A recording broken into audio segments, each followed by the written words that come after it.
Hello. Oh, hang on.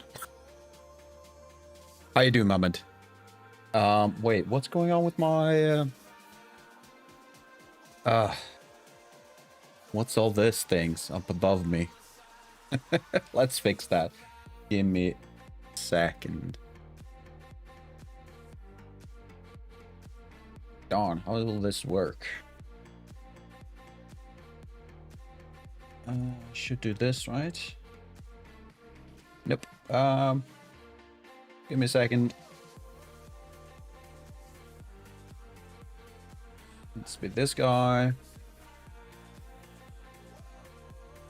Needs to be this guy. This thing. This guy. And I think if I do this.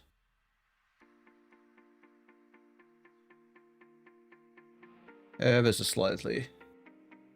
That looks fine, doesn't it?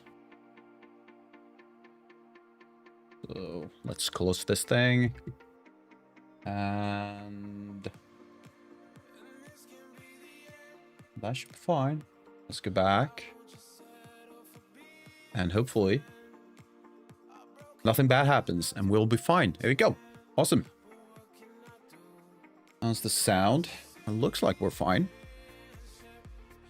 Let's move in a bit closer. Alright. How is everyone doing? Welcome. It is Friday evening and I'm kind of stoked because it is the weekend. Usually I don't celebrate as much. You can see my face. I'm kind of happy right now. Well, jokes aside, I am kind of happy that it is the weekend. Though, to be honest, I've already had my 2 days off. Yes, here in Sweden we celebrated something yesterday. I think it's called the Ascension Day or something along those lines for the American English speaking viewers, chatters. And although I'm personally not a heavy believer, it is a weekend here in Sweden, so we got the opportunity to be off, and I decided also, you know what, I'm also going to take Friday off. So 2 days, feeling great. Got another 2 days before we get back to work, so I'm gonna use or take advantage of that as much as possible. Let's see, what else? Right, I got some great news, although I'm kind of emphasizing great a bit too much. Last time and the stream before that, I had issues. To put it nicely, nothing with anyone else, but with my pipeline. And if you were here, you might have seen me fighting this thing quite a bit, and it was the normals of my assets. But as you can see, if you look at the screen right now, there's no normal issues, and I figured out what the issue was. But that led into another tangent. And if you follow me on YouTube, you might have seen my short where I kind of went off a bit. I was complaining a bit too much. Or maybe not too much, but at least I felt the need to get it out there because I was kind of frustrated, all right? So the issue in the end turned out to be the color space I was exporting my normal and ambient occlusion textures in. So I'm pretty sure, I'm damn sure, I haven't gone back and checked, but I'm pretty sure that I was exporting in the right color space, or at least I tried at least once to do it.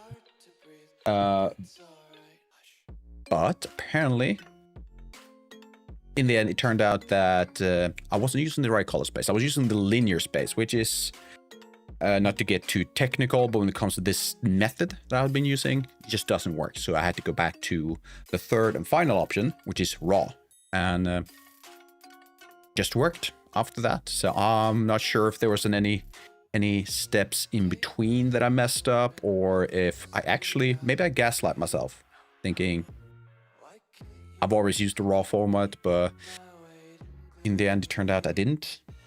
I don't know. But we'll see. or actually we won't see because I'm not going to go back and have a look. I'm going to accept the outcome and live with it because I've tried it out. I've tried it on other assets. They work. So the pipeline is up. It is working. So no more of that, hopefully, and we can move on.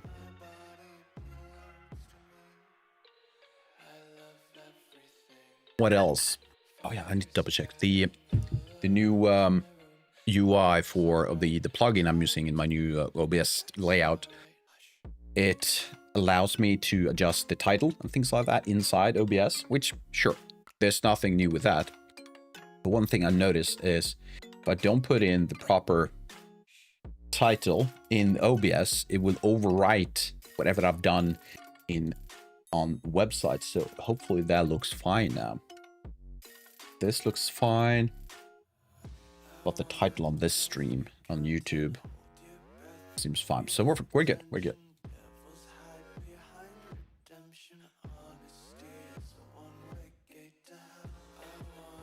Slightly low on the bitrate. Hopefully Twitch, let me know if it looks bad or not.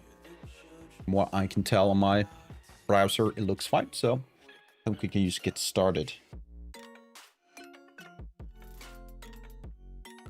So yeah, before we get into the nitty-gritty, the detail, the game dev stuff, I do want to celebrate the fact, again, the weekend. So I've decided to have a beer. Just a small one. We're not going to go serious on the alcohol, by no means. I'm just going to have one or two. So it's just going to be mostly for the taste, nothing too serious. And I'm going for Japanese one. This is probably one of my favorite light lagers. But in the end, alcohol is alcohol, so do drink moderately if you decide to, and of course, be within legal age. I kind of feel like I have to tell you all that.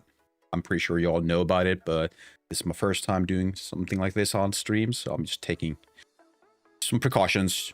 And it's, as always, alcohol should be consumed responsibly, if ever, to be honest. Really, to be honest. So, everyone, cheers. Right. So with that, let's get into some more normal... Actually, we're not... I noticed another thing. So we're fine with the normals on the rocks. As you can see, the rocks look perfectly fine. There's no obvious seams and things like that. And all of these guys, they're fine. However, you can maybe see in the background, we're having some issues. And then one thing I also noticed, these small things, this particular one at least had some normal issues where it was almost like the inner core of the tree were darker than it needed to be. You had only the tips, actually it's plural, on the tips of the branches were actually showing some color value, or sorry, the light reflection at all. Everything else was kind of dark, kind of what you can see down here. Perhaps we need to do some further adjustments to the normals. You can have a look. Yeah, we need to do some further adjustments, but to be honest, I thought I did that, but we'll figure something else. That part. These guys are even better, so I'm assuming I'm going to want to go for something similar to this. So yeah, we're going to have a look at that. This guy is also fine. Another thing we want to do is make sure we have the correct LODs. And I made the decision on these guys that we're not going to use the LODs that came with these trees. I downloaded this from Fab Asset Store. The ones that came with it were not bad. By no means, they were not bad. It's just I'm not particularly fond of this billboard approach. Which, if you don't know, billboards are a really good way of keeping the number of polygons you have on the tree really low, especially for trees or versions of a tree, which is what LODs are, especially when you see them from a very far away. So if you have a forest and let's say you stand slightly above, like higher up, and you can see really far distance, then what you see at the very end of your vision or distance you can see should be billboards, and as cheap as possible, because you don't want thousands upon thousands of trees with a high poly counts. So billboards can really help you on that, and I can kind of show you what they would look like. Let's see if we can do this. So this is what a billboard could look like. There are options, there are other ways to do this. And depending on the end result of today's work and in a bit of a distance into the future, that's not a proper sentence. Some time in the future, we'll also look into a plugin that is part of vanilla Unreal that allows you to do some really cool, very low performance heavy imposters or billboards. Well, it's actually, to be honest, billboards and imposters are different. Billboards are just flat planes with some projected with textures and details projected from the side onto it. The imposter kind of works the same way, but it also uses some cool material calculations to give it more 3D look. So even if you get kind of close to it, you'll still feel and see 3D of the tree. While on a billboard, sure, there's some 3D, but you can obviously tell it's just also flat planes. So, Mohammed, hello. How's it going? You having some technical issues?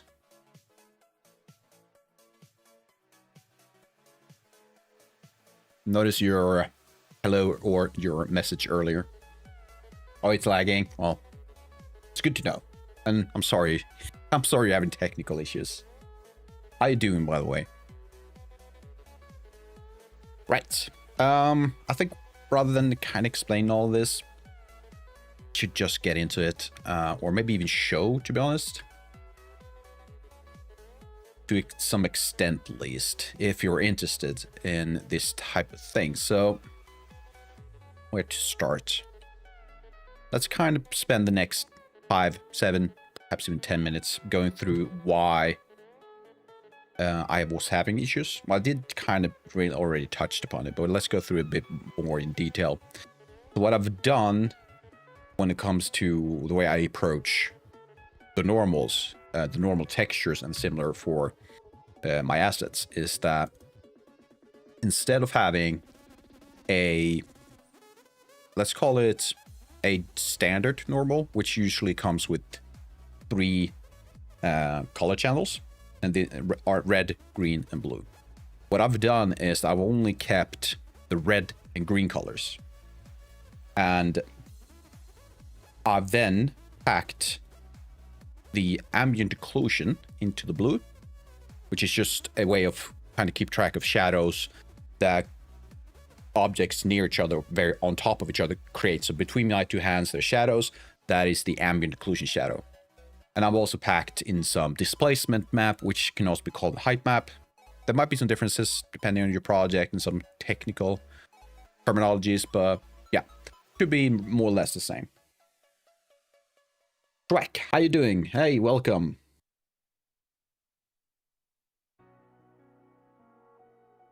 And Muhammad, you're okay. I'm glad. You're almost done with, I'm not sure, should it be vegetable biology? It says vegetal. You might want to correct me if I'm wrong. And you're about to start with ecology. I'm not sure. Melk, hey, how you doing? Welcome. Welcome. I was just going through how I've decided to approach the packing of textures and other things in Unreal. It's slightly different compared to what maybe most people are used to. It's not an uncommon approach, but it's not really some I've seen a lot of tutorials on. Just want to get through that. So where were I? I was explaining how I've decided to pack the textures. Right, that's what I was. And with that, you need to do some further adjustments, and that is the compression settings cannot be the normal map compression. So you need to pick either the BC5, which is default, or the BC7. I prefer BC7. I believe it has higher quality. Do not quote me on that one, but I believe so. And also turn off sRGB, and you should be done. That should be all for the differences between what a usual normal map would look like compared to this, what I call normal ambient occlusion height packed map. It's a bit of a mouthful, but yeah.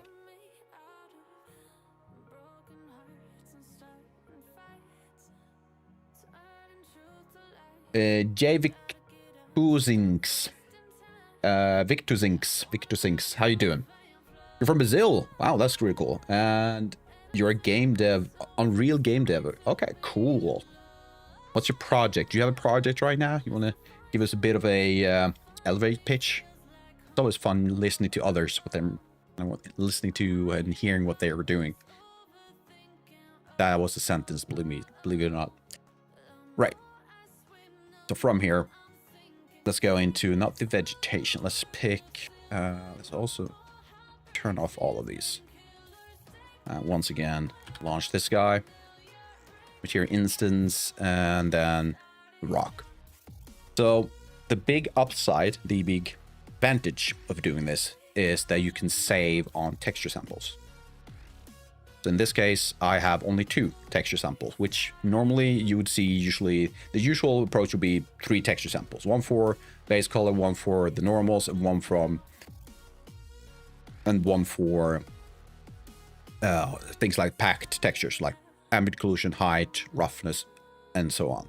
In my case, I'm able to get away with only 2, which could save performance and enough like draw calls. That's the important part, which really affects your performance in the long run as your project grows. You're developing a low poly horror game for PSX. Ah, God, I should know what that stands for. It's a PlayStation something. Polygon game, though. That's really cool. Low poly. Low poly is really nice.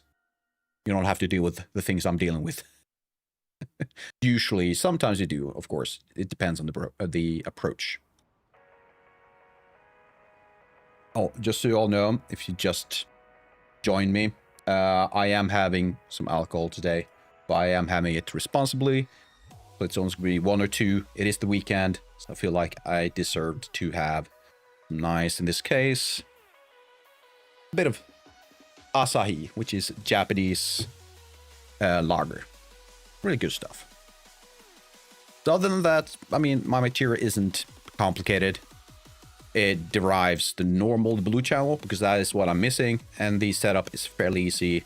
You grab your red and green normal values, you pen them together. You could potentially create a component mask like so that also extracts red and green values. I did notice though, it might have been a temporary thing, but when I did this compared to this, which is the extracting the single colors and then appending them together, I still had the issue where the normals didn't look correct. So I removed this option and just went with the append thing. Then you do what's called the constant bias scale, which is instead of using the 0 to 1 scale or values of your red and greens, you move them to -1 and 1 instead. And that is what you can do with this constant bias scale. So you can just add these values, and that is what's going to happen. Then do a normal derived, and things should be fine.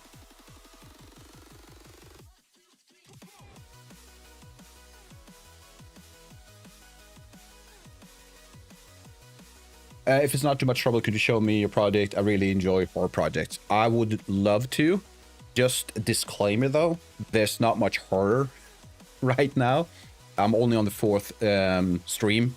I've been doing this for like maybe a month, 2 months, so I haven't gotten too far into the horror aspect yet. But I could show you quickly the main idea and where I'm going, so perhaps you can see the vision. So let's go to this part. So the idea is you're going to have a lot more fidelity, different types of style. Just right now I'm using placeholder assets, so it looks more low poly and stylized. I'm going for more of a high fidelity, realistic look. So the idea would be that you would venture through a forest, dense Scandinavian forest. Picked Scandinavia because that's where I'm from. I'm from Sweden, so it felt really comfortable picking a Scandinavian forest. And all of this will be at least 2 or 3 times more dense when it comes to various assets. It's going to be dark. It's not going to be bright as it is right now. And you will follow along this path. Now, it's just blood red right now because of debugging, nothing else. And things will happen as you walk through the woods. And eventually, at some point, haven't decided how long it will take, but you'll end up in this area where you will come across a cabin. That's where the mystery and maybe more of the gameplay actually takes place. And as you can see, the path continues. So you'll get to another part of the game. And depending on whether or not I decide this to be a demo thing or the full game, you'll see maybe I'll end it there, or I will continue into a more final stretch of the game, if that makes sense. Are you going to add any shaders? Yeah, absolutely. I mean, everything that kind of gives that pop and shows off my vision. Sure, absolutely. Shaders, definitely. But right now, as you can see, it's very simple. So yeah, all the white will eventually be snow. All the red will eventually be a snowy path. All these pine trees will eventually be high fidelity ones. I'm just using placeholder. This is the level I'm going for fidelity. So these are Megascans assets. I just downloaded and used that. Didn't find any pine trees that fit that level of fidelity, so I will have to make my own at some point. And I think that will be done using a software called Plant Factory. Never used that before, so that's going to be interesting once we get there. So yeah. That's where I am currently. And this is a PCG system too, so it's very, it's all of it is procedural more or less, apart from 1 or 2 things. But they do integrate with the procedural system, but I have to manually activate them rather than them being like this automated procedural thing, if that makes sense. So yeah, eventually I'll get there.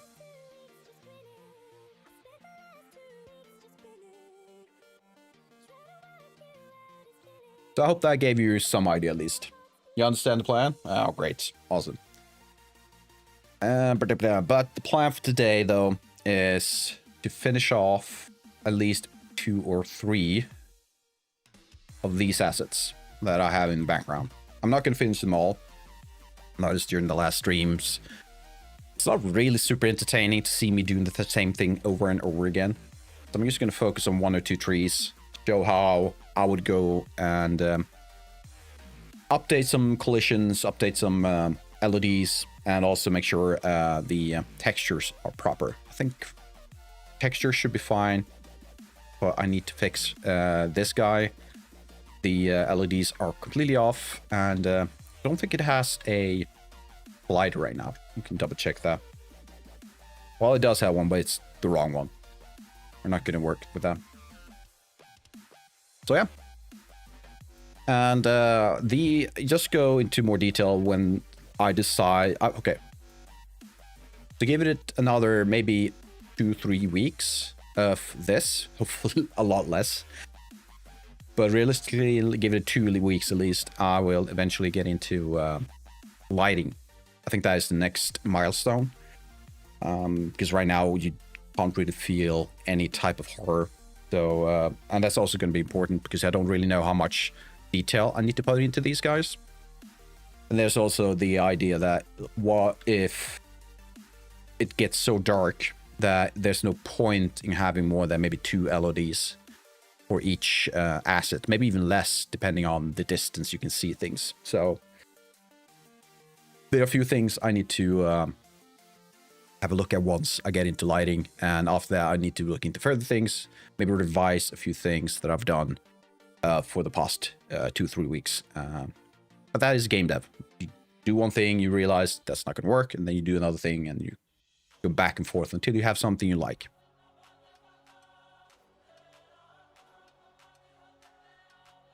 Oh, all right. So first step, let's go with this guy.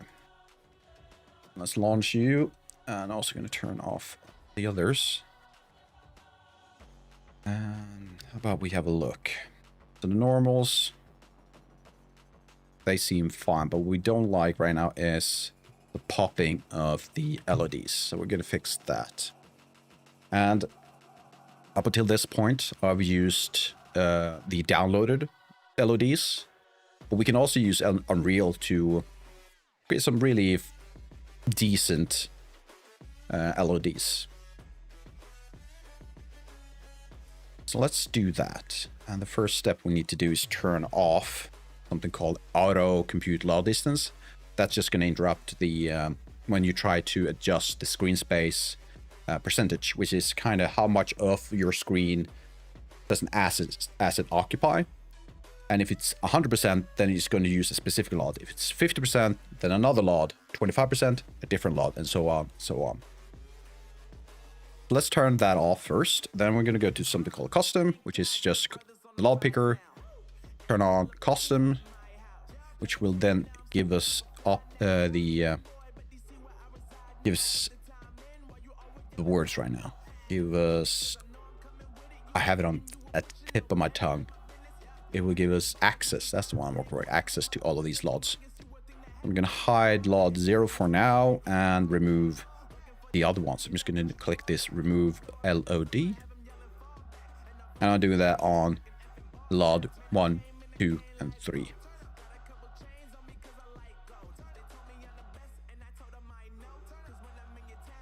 So if we go to this option, you can now see you have one LOD. But we're going to increase that. I'm going to make it 5 instead.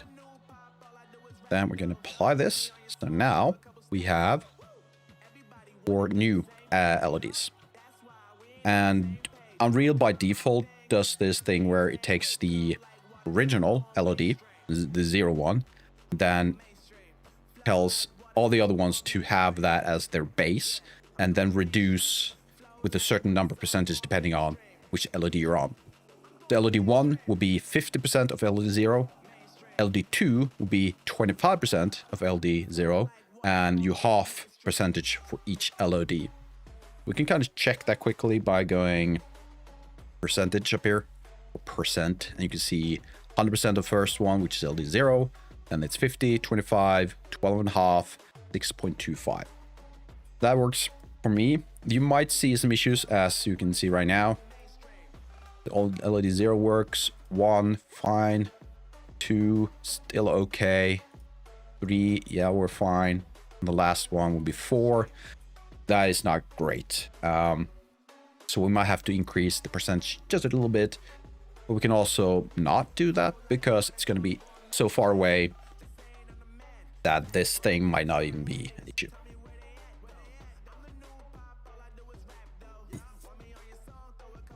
That go through? I think it did. My bad. Let's see. Mohammed, you say I had an idea of realistic calmity for snow. Basically, the snow fall on the ground or object, and they become snowy, but without making a texture for it. I'm not 100% sure I see what you're trying to say, but correct me if I'm wrong. You're talking about snow falling on top of an asset. It gathers and kind of acts like real snow. It gathers on top of things, and it gets warm or too heavy, it falls off, depending on, of course, what it falls upon. But if it's a branch, it usually just comes off after a certain amount of time, depending on temperature or how much it's on it. Is that what you're going for? If it is, there's a great downside to that, and that is exactly okay. So So the downside is it's probably unlikely to be feasible. You could probably do it, but everything else needs to take a step back because performance and just the compute power you'll need for that might be too much for most PCs, or maybe even unrealistic for a game. So it's a fun idea, and I like it just for the challenge of it, but it's not going to work for this game. And I will eventually work on textures. So we can do it a very simple way of kind of mixing two textures together. One will be the original green and brown textures, but another one will be to lerp a snowy texture on top, telling Unreal that, hey, everything that points upwards, which is everything on top of something, will be white because of snow. We can do that instead. It won't look super realistic. It will be more than enough for this game. Alternatively, what we could do, but that requires a bit more custom assets. So we can use this tree as a base and then go back into Blender or any other software. I'm probably going to use Blender and add an extra, maybe a few hundred jump or resolution to the an extra 100 polygon points or more, probably likely more. And then we can kind of expand that up a bit, give it a bit more thickness, and make that white. So you will have a thicker snow layer on top.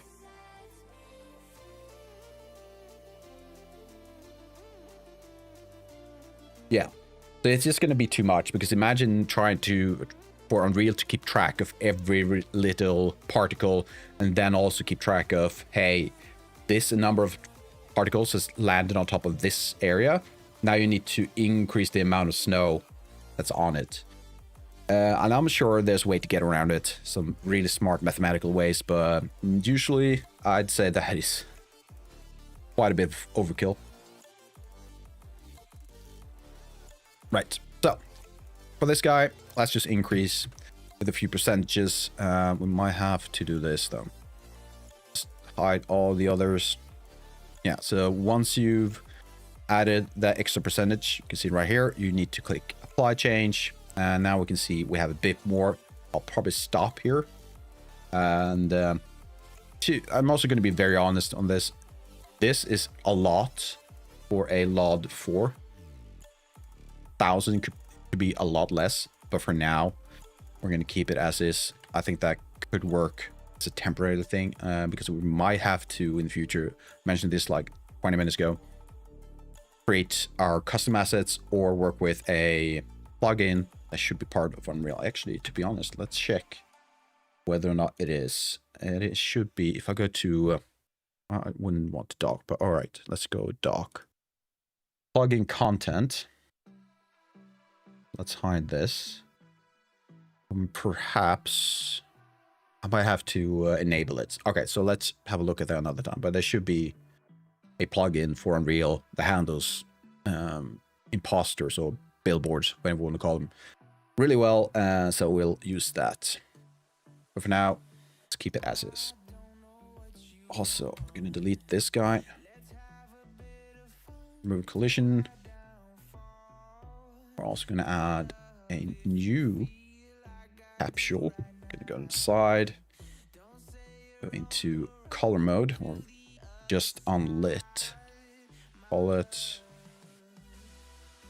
Skip this down. Gonna be a rough estimate.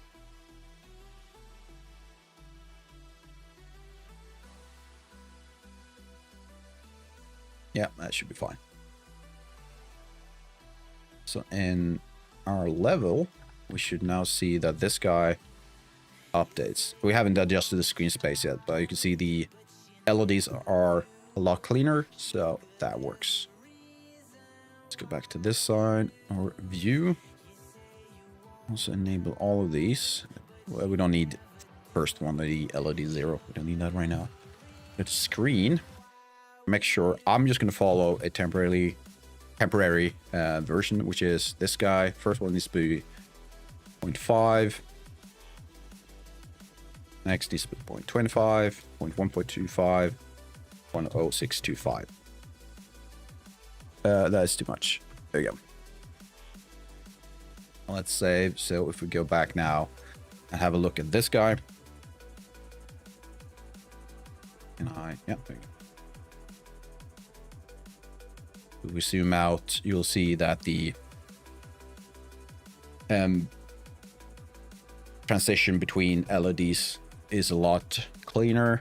Can't really see when it happens, or we can, but it's really slight. And there's another tip, which is really good when it comes to LEDs, is that in your material, you'll go to, in this case, branches or whatever material, and you search for dithering.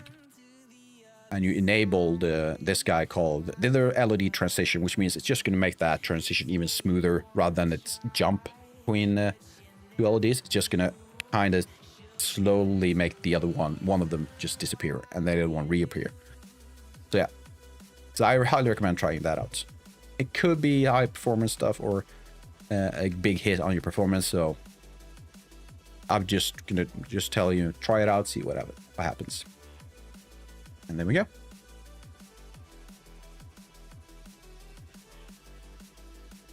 Do you wonder if it's possible for you to work with Godot on your laptop? That depends on your laptop, but Godot is one of the most lightweight engines out there, so I would try it. Yeah, absolutely. And if you keep the quality or the graphical fidelity of your game to a minimum, you could probably make some decently smaller games, and many more of them, which could be an option. And once you realize perhaps you have a game that's really popular with people, you can increase, or you can perhaps invest in a new engine or a new engine. You can invest in a new hardware once you realize, hey, I have something. This is worth putting some money or resources into. But yeah, 4 GB RAM, 1.7 gigahertz of CPU. I'm gonna be completely honest, that means barely anything to me. We can kind of see. Let's see if there's some minimum requirements for Godot. Godot, it's on 4th, right? The minimum requirements for Godot.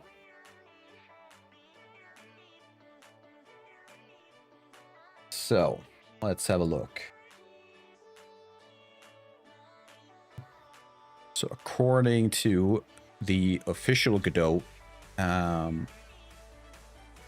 documentation, this is the bare minimum you need.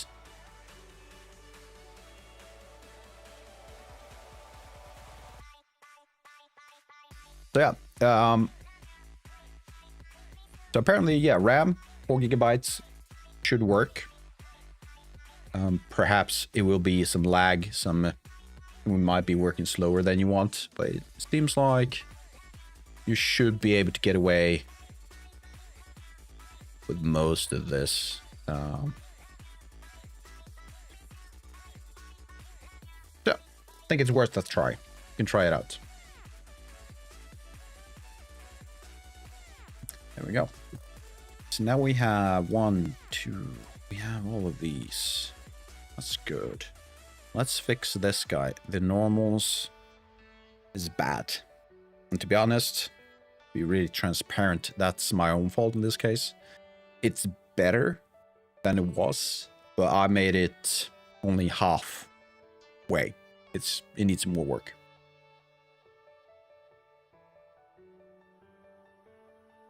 All right.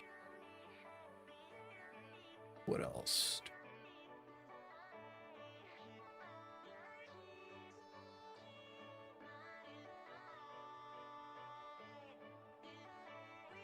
There we go.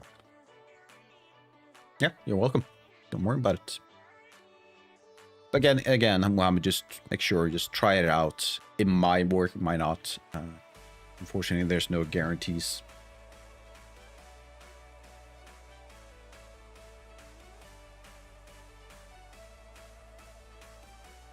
Wait, which one was it? I believe it's the small, the first one.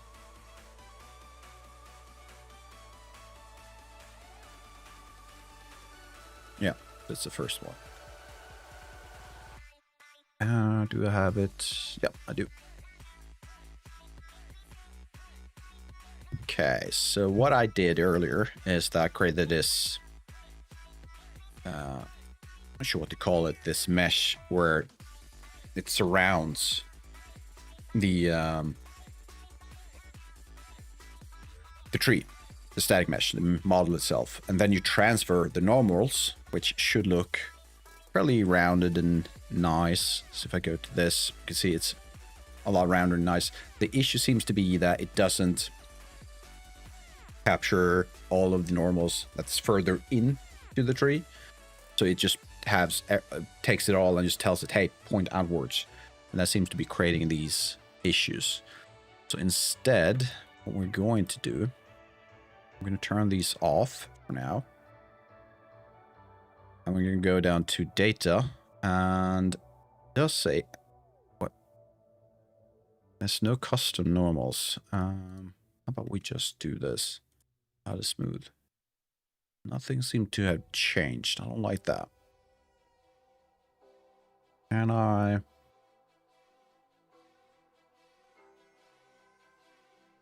Where's my normals? Do I need to be in base mode?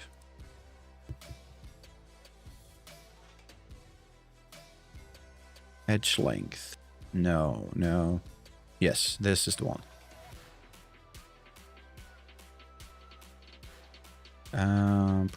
Is it this guy? Yeah. Let's do that. 140 days to be downloaded. I'm sorry to hear that. That sucks. Yeah, I'm pretty sure this is not great.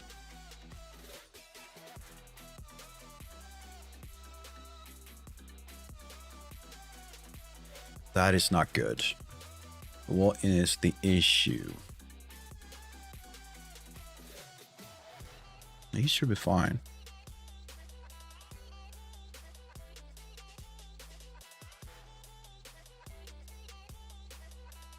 I don't like how this doesn't affect them at all. Isosphere, replace, yes. Branches, I'll pick the branches. Purely only the branches, not the trunk itself. Do we something along these lines?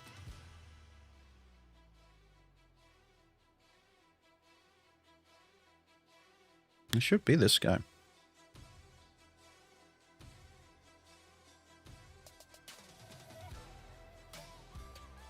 There was this bug on another asset where I had to delete all the modifiers, so it could potentially be that. You'll try to go outside. You're gonna touch some grass. Is that what you're doing? All right.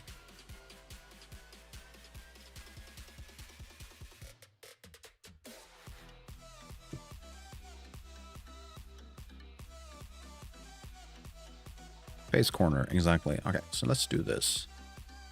I am going to delete these.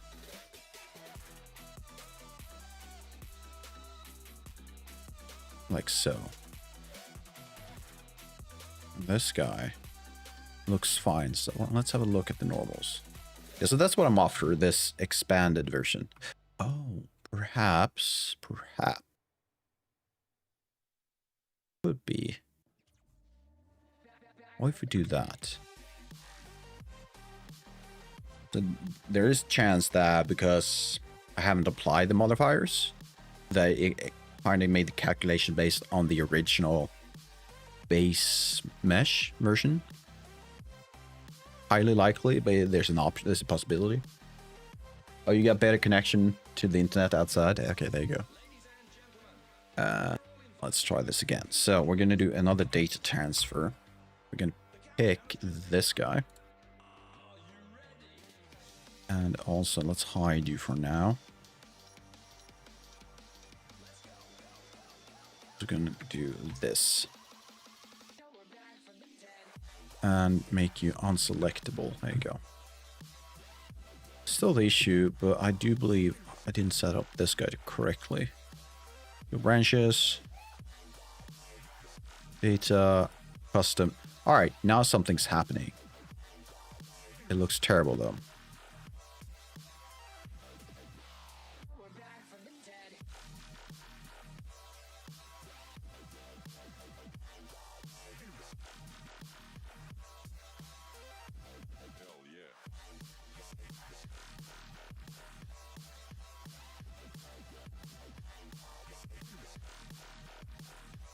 Seems to be a few options. Let's try this guy.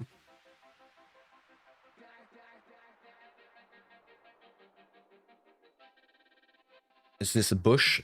This is a fir tree, which means this is what usually are used as Christmas trees. But this guy is a very small one.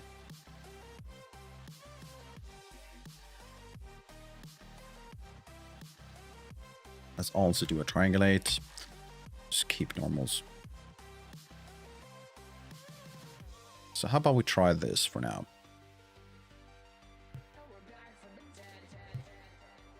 So an export. Make sure we have the right preset, the right asset. Go back to Unreal. Let's see, give me the right folder. And let's do another re-import. We still have that issue.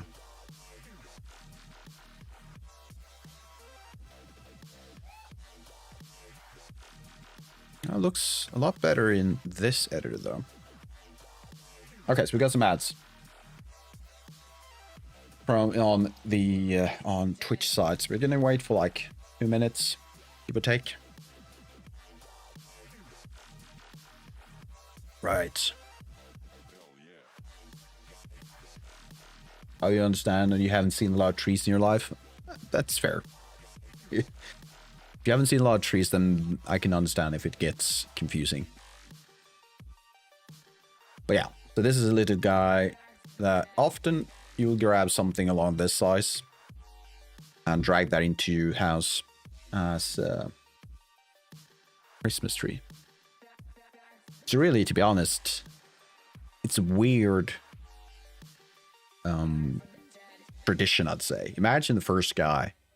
It has to be a man who came up with this, and probably had a few drinks, going along the lines of, "Hey, you know what we should do? Let's grab a tree from the outside and just put it in our house, and then we're gonna decorate it, and we're gonna do it because it's a holiday, and something Christ." I think it was a comedian who came up with that joke. I think it's, what's his name? And it's not George Carlin. No, that's another guy. Jim Gaffigan? I think it was Jim Gaffigan. I haven't heard of his name in a long time. He used to have these weird fat guy jokes, and he made voices. I'm not selling him, I understand that. But yeah, I used to love his stuff. I haven't seen any of his videos or performances in a long time. Yeah, I've seen a few things on Google Maps, and there you go.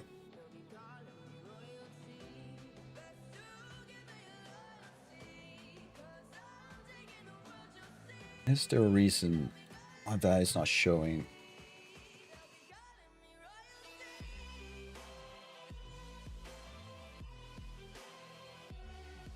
Can we get clear understanding of why?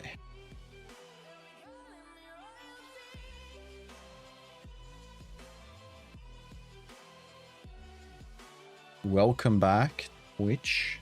Should be done with the ads. How do we do that? And that is gone. I'm just experimenting with something here. Just give me a second.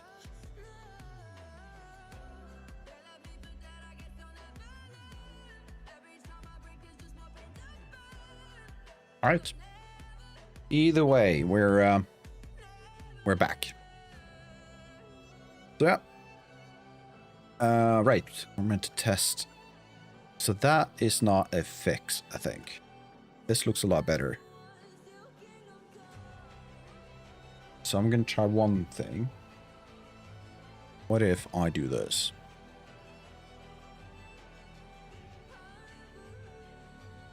What if I turn this off?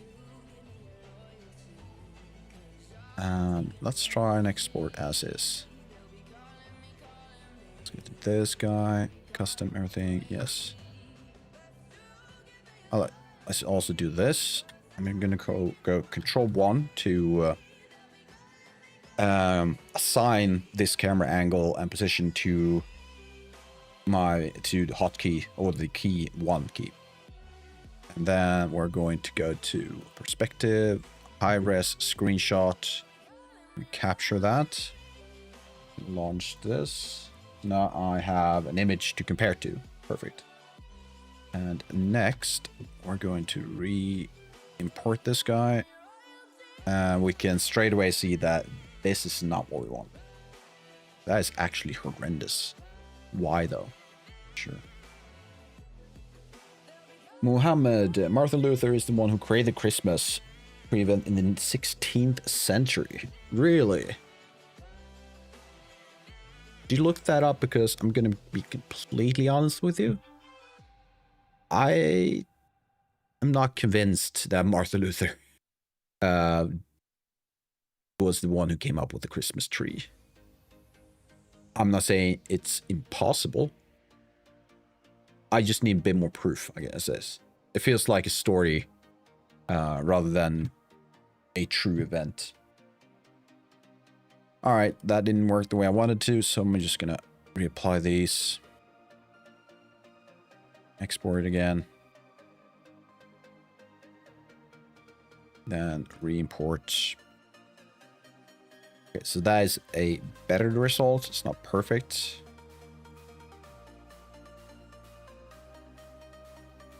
16th century German Lutherans.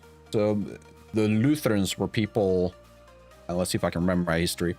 The Lutherans were people who believed in a different way of living as a Christian. I believe that is correct. And they follow Martin Luther because he spoke of this idea that you don't have to go to church. There was a bit more than this, but you didn't have to go to church to converse or have a conversation with God, I believe. All right? And that became thing back then, big thing. Where people were not happy with each other. And it became a I don't want to butcher this, but I believe the Catholics and the Lutherans, or the Protestants, believe the Lutherans came to be known as, or a version of Lutheranism. And they were not happy with each other because they had completely different views of how to communicate with God. Well, I don't mind you noting this down, but I would also confirm it because it's been probably more than 20 years since I read about this. So I would say quite a bit of the details are missing, or just I butchered the entire thing. But that is as far as my memory goes. I remember this being a thing. Let's capture that. I have one thing I want to try before we give up on improving this, because I feel, to be honest, the fourth option, the one that will definitely fix it, is way too involved for this current state. I need to kind of work more with looks fine enough, good enough, rather than yeah, this is perfect, picture perfect. It needs to be more like, yeah, this is good enough. So I'm going to try and ask Unreal to recompute the normals. See if that uses. Yeah. Not promising. That is terrible. There you go. So yeah, that didn't work. Let's do that. This, we're going to be happy with this part, I think. Or maybe I have one thing I'd like to try. Then I swear this will be the last thing, I believe.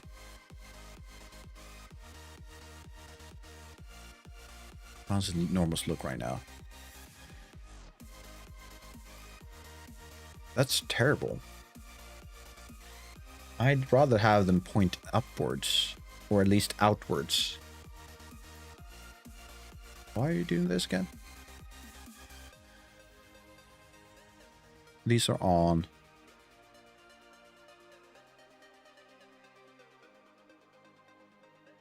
You're pointing outwards. You're pointing in all weird directions. So how about... Can one of these improve this?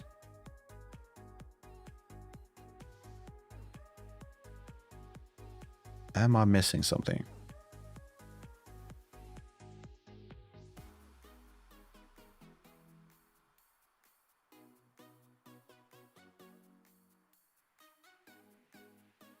Huh. I feel like I'm missing something.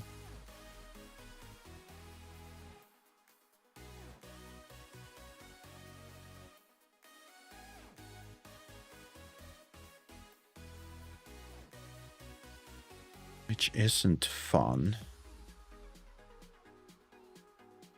Perhaps. There might be... One option could be that I need to apply. How about we try that? Nope.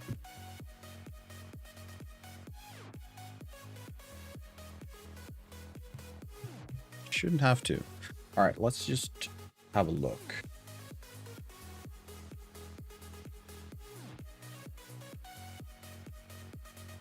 Blender.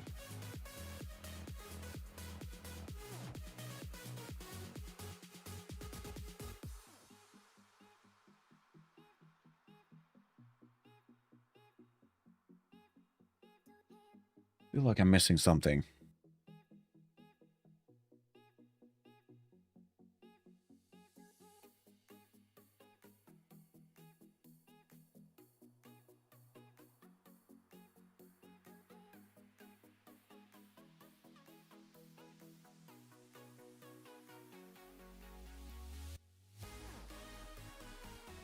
Okay. Aren't there meant to be sound? Why isn't there sound?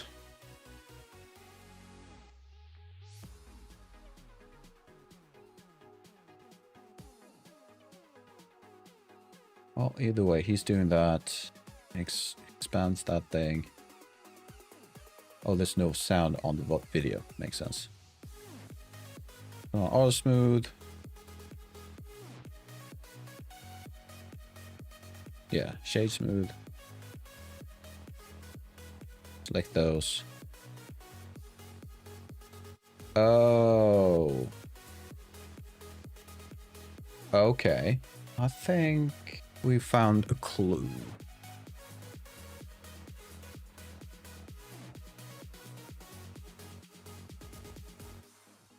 Or perhaps not. What if we move you to the top? Can we do that?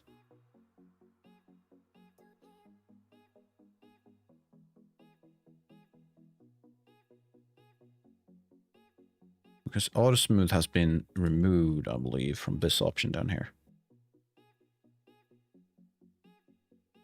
Color attributes, texture, remesh.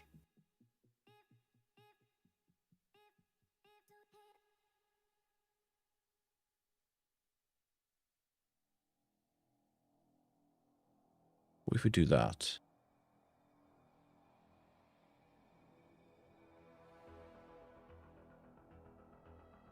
Yeah, that didn't help much, did it? So what else can you tell me? Yeah, face corner, matching face normals, customs. You can pick which type, sure. What else do you have?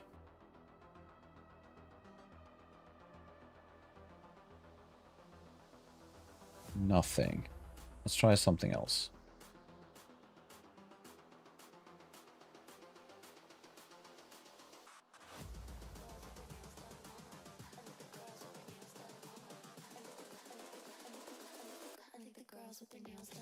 And Not really a lot to go up by.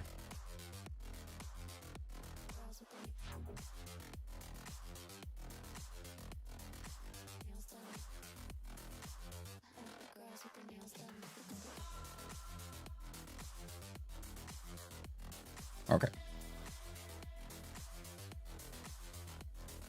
Let's head back. And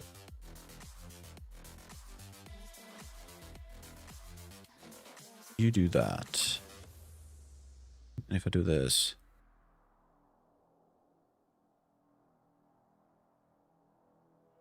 I do want to make this work. So we're gonna give it another minute. So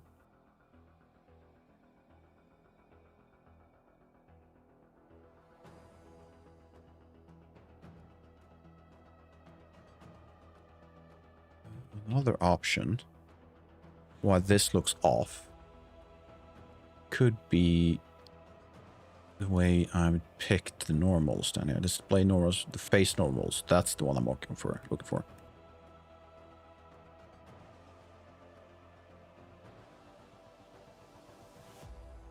Yeah, that doesn't look too good. All right. Got another option. Let's add a isosphere.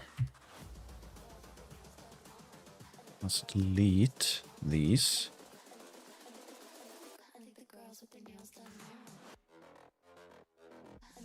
So how about that instead? The subdiv.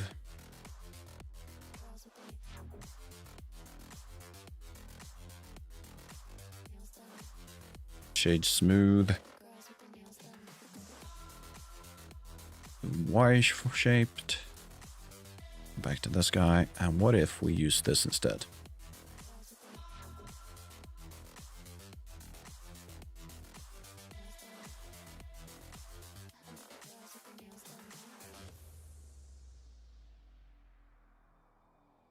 That's not what I want. Not even close.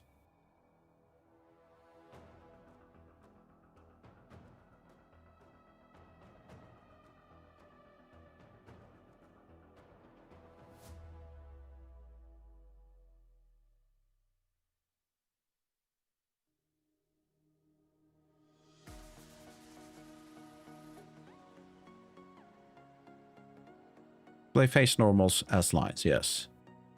Vertex per face normals as lines.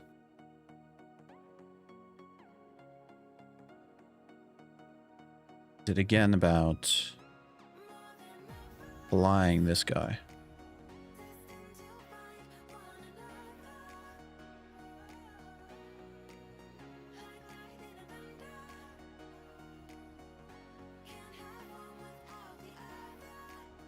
Wow.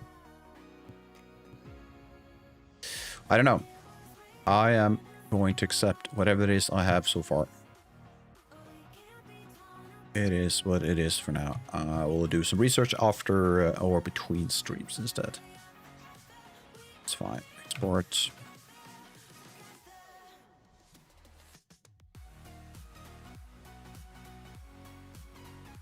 Yeah, that's horrendous. I'm sorry, what?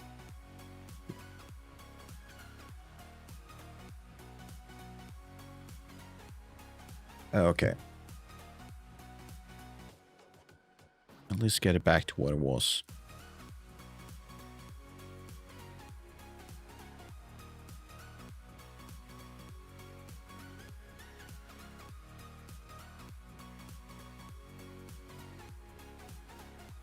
So what have I messed up?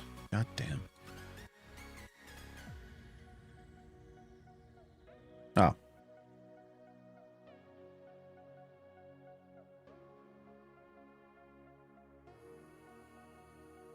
Custom each blah blah. There we go.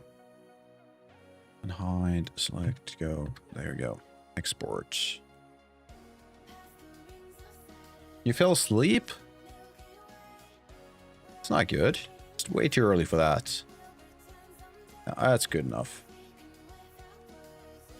Actually, that's really good. Let's go with that.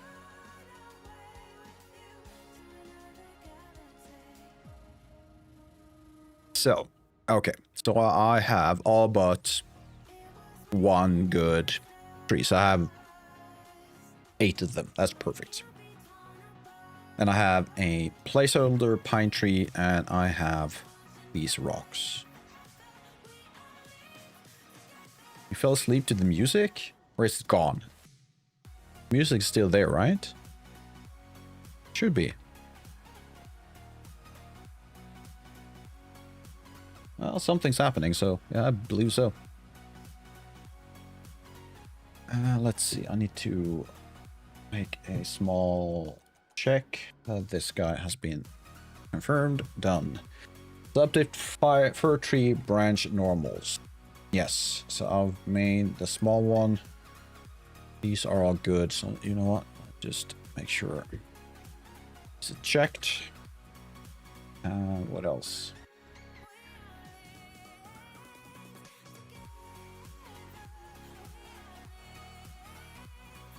I mean, they're all good enough, so I think I can just kind of... Yeah, let's remove this task completely. Let's say it's done. There we go. So next would then be to make sure we have colliders. The music, it's from the golden ages. Tell me about the golden age, because I have no idea when that will be. Like 90s? 90s were really good. Really good bangers back then. So the large tree, which is you, I'm gonna leave you be. So I need to make logs and everything. Don't want to do that right now. I have this guy, and I have those 2 plus these 2, so that's fine. What else? The medium size 3, and that will be this guy, right? And it should have collision. It does. Perfect. So all honestly, I'm just gonna do this. So next will be generate LEDs and update the screen space percentage. So the golden age is everything before 2016. That's a long stretch of time.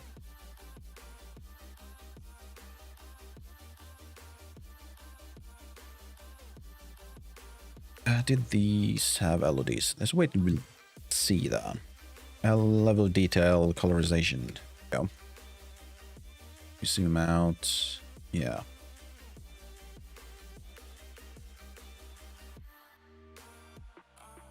All good. So the only one who's missing would again be large tree number 3.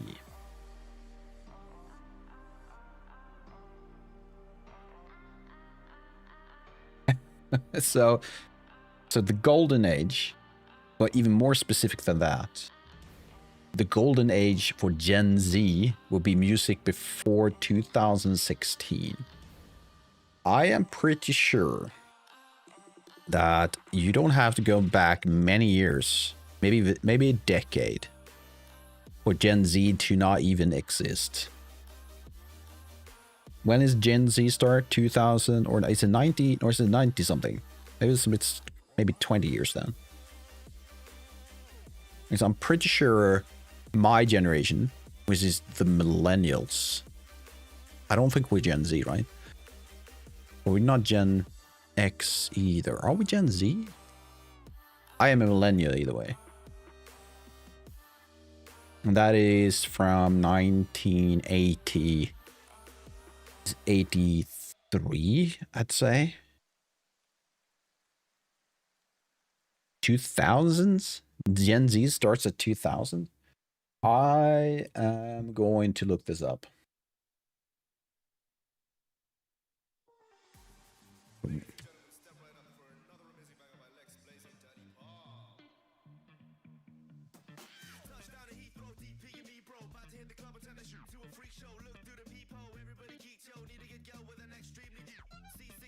Let's see.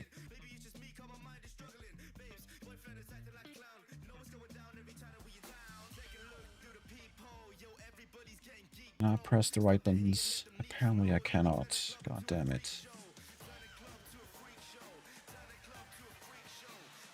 All right, here we go. So, again, take it with a grain of salt. This is AI.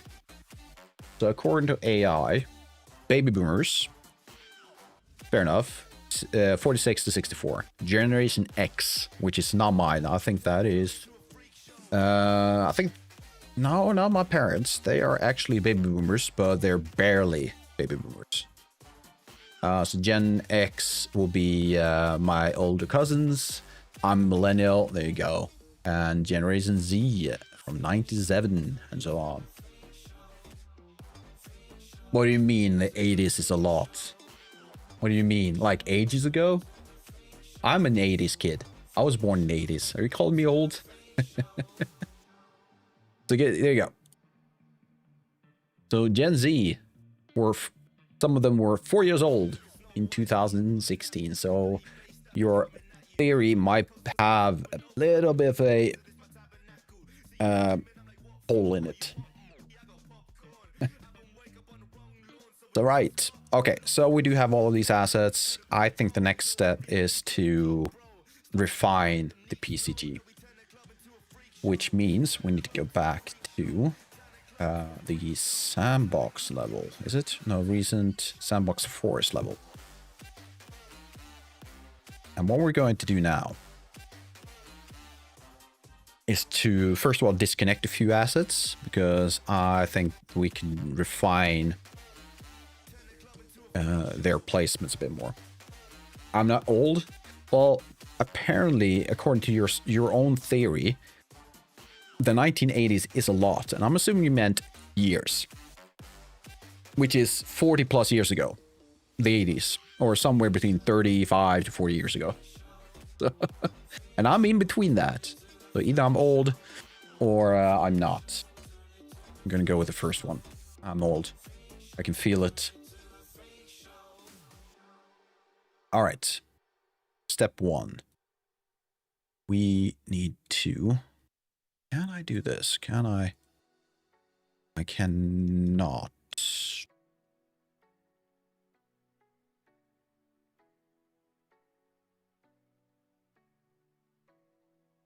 That's that guy. What I wanted to do is kind of find an area, a small area to focus on. I don't think I can do that. I don't think I have that type of setup. So let's go to PCG Forest. Let's go to PCG component and launch the Forest PCG. Your grandma is 112. That is amazing. 112. How would you? When would you be born? 112. You will be born. Oh, math right now. So 100 years. You will be born in 1926. So take away another 12 years. So that's 1914. And she's still working?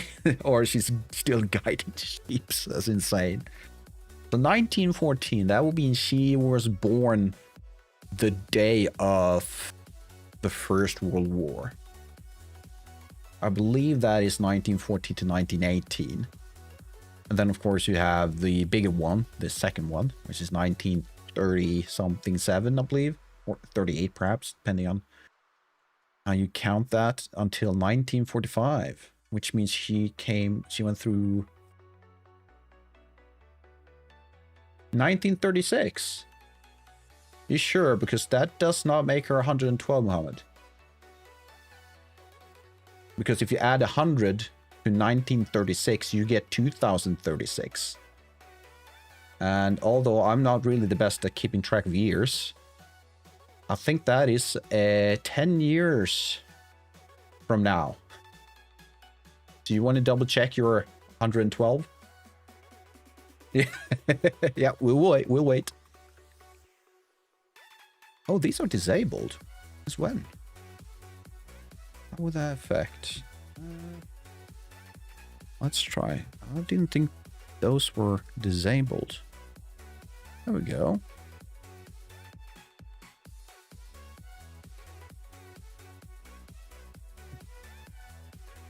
Still the entire thing though, so it doesn't really matter too much. But all right, so let's focus on the top one, because that is I've divided the entire grid. Let's see, set the execution grid size for downstream nodes. Enables execution in a single graph across a hierarchy of grids. I'm going to be completely honest, I have no idea what that means.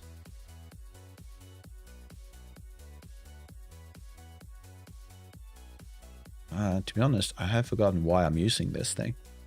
All right, and we're going to do this. I'm going to pick all of these, and we're going to disable them. Then we're going to check. Let's use the debug guy here. Can I do that? I do that. Enable this. So this then should allow me to. These are all the points I've placed. She's younger than your granddad by 14 years. Yeah, that seems to make sense.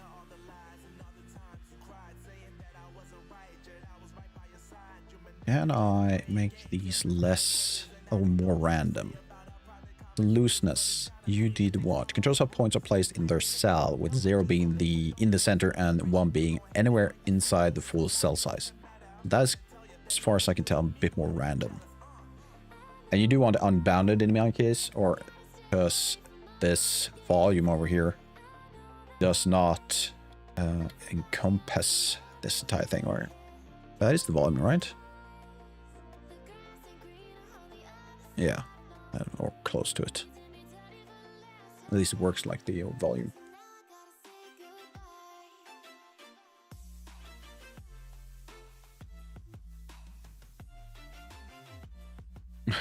Math, let's ask your friend. Yeah. Sometimes math is hard. So what I want to do. So this is all pine. Forest container. Right. And that is what I've done. I've created this. It's not showing right now. Where are you? It's below. What if we do this? Oh yeah. So what this is a way to tell, hey, everything within this space is where my forest will be. And that is just my way of controlling, rather than having a cube or a sphere or anything like that. I'm able to create more organic shape to my forest. So hopefully, in the long run, we'll see how this works, but hopefully this will be a better option. Also going to do this because I feel like I could improve the visuals of this thing, and you do that by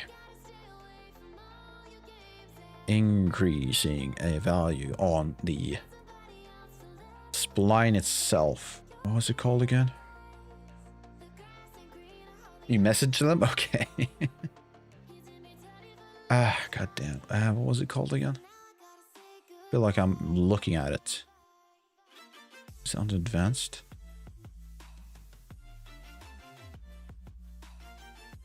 I want to say it's in here. There is an option to increase the width of your spline. Let's go to one that has that. See if we can't find. If I select this guy, you can see now it's thicker.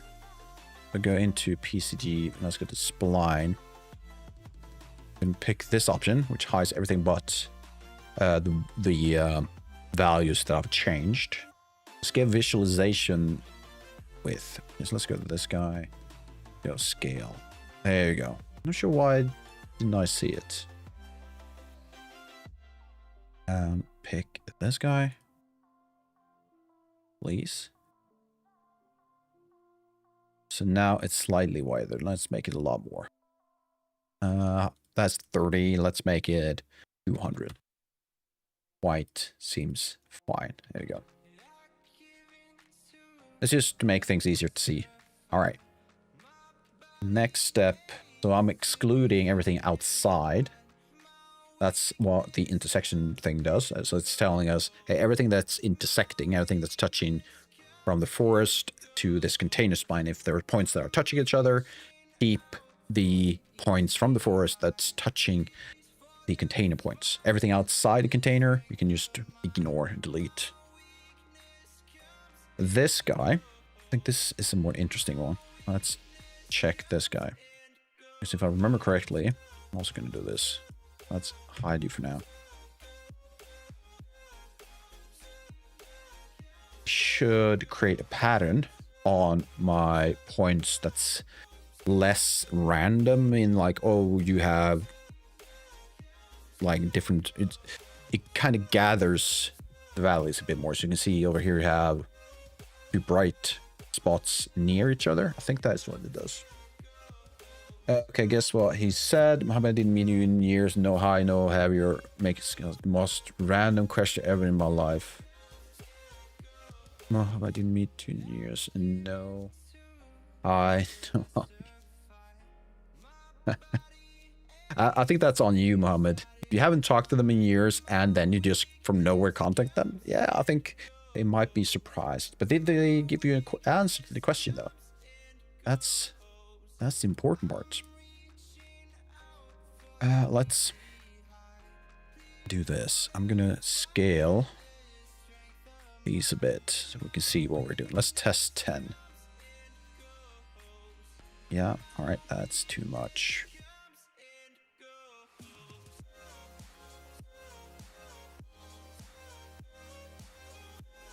It's still too much. Just want to make sure so that they're kind of touching. So I want to see the pattern that they might create. I need to kind of think on this one. So these are going to be the pine trees. I'm looking at my references. Launch PureF. I think it's this one. Okay, so let's do this. Of course, I can't use my quick key. So there you go. So, oh, that's the wrong one. Can I lock you doing that? Yeah, I can. So, we do have a few of these images. So these are the pine trees we're working with. So they're kind of clustered in some cases, but they're also a fair bit of open space, at least on that image. They might be different from place to place. So if you look at this picture, for example, it gives a different image of the forest. It's more dense, but fairly evenly distributed. Yeah, you can see this guys also have these. Everything is kind of the same when it comes to distribution, which is more or less what I expected. Because usually, at least from what I know about forests, when it comes to these, at least these large trees, that they tend not to touch each other at the top of the canopy. So you would have pretty much a perfect line between them. Could be wrong. I've seen that in some forests. But there might be that when it comes to pine, might be slightly different. But here you go. You have some open spaces. So I think we're going to go for like a hybrid to this. Or rather, my idea will be let's add open spaces, but where we place the pines will have a fairly uniform distribution to give this kind of feel to it. I think this is a good indication or a good image I want. Let's see. So his grandmother is 100 years old. That's impressive. And grandmother is 98. Okay. And now I should talk to them. Yeah, you should. If you contacted them, you probably should just have at least a few minutes of conversation with them. Okay, so I think this is where we're going. Which means in Unreal, we're going to, I'm pretty sure this will be the node we'll be using. So I'm just going to turn that off temporarily. Let's do an absolute on you. Make it 3. Or maybe not. Why is it missing? Why are you not showing? Debug is on.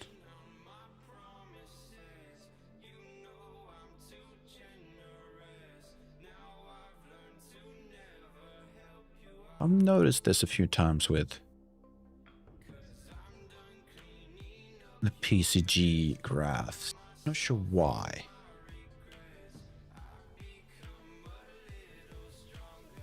Doesn't really make sense. But there is no data. Do you have data? I need to... Is it A? Okay, so there is data. So A allows me to see the attributes data. Cobbler, hello! How you doing? You're on YouTube this time. Or am I talking to a different cobbler? How you doing?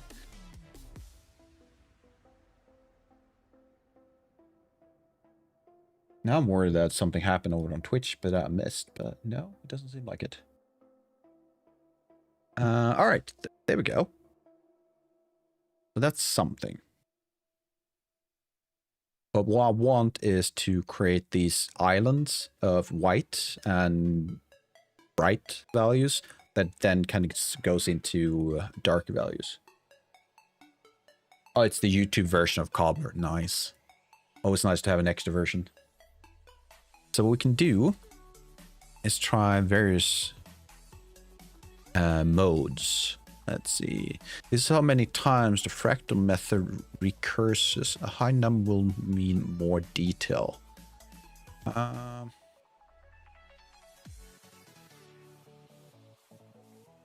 Let's see. How about caustic? Well, there is some difference. Let's do this. See if we can see it.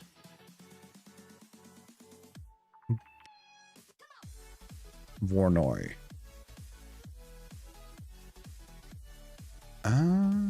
Perhaps? But there's something with it that I don't really like. Can I...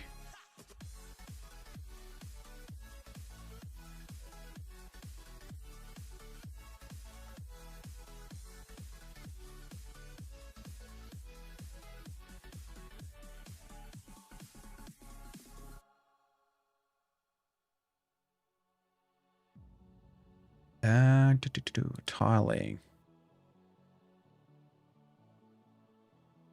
So you can see there is something is happening. I'm not sure what. I do feel like I'm missing something. Let's keep that at...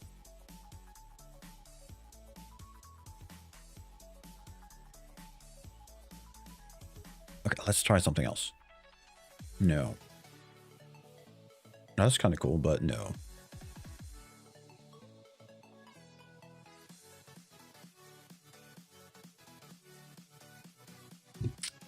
Am I using the wrong node? Is there something else? No, pretty sure it is spatial.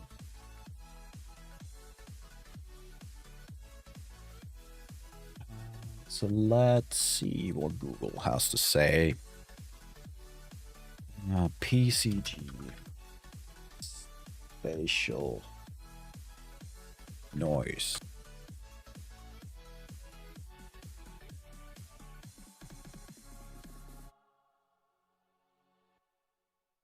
Again, I need to double check because I don't want this to come through. It's not.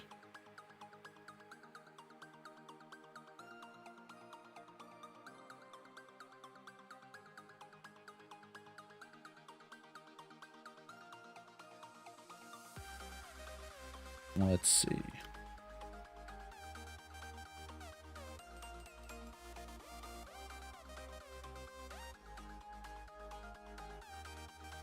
So that's closer to what I want. Well, honestly, wait.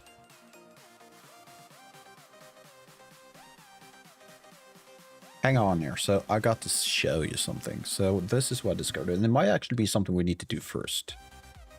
And there's this thing.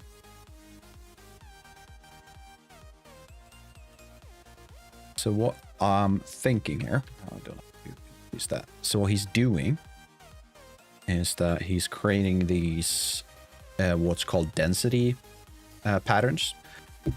And what I can do once this is done is that I can use these values to tell him, hey, everything below a certain value, for example, let's go with 0.1.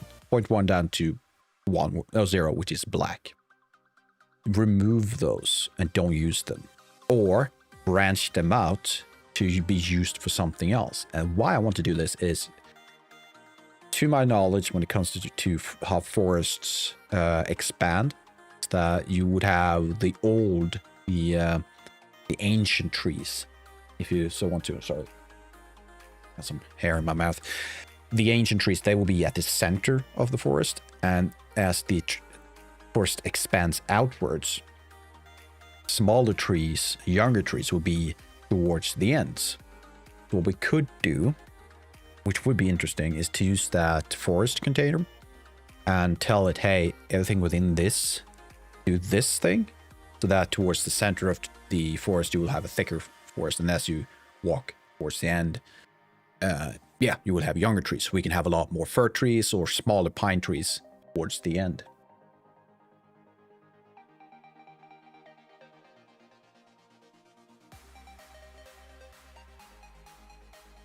Let's see. Okay, I'm about to try this place here that makes some traditional dishes. Ooh, nice. So see you guys later. Yeah, I'll see you later, Cobbler.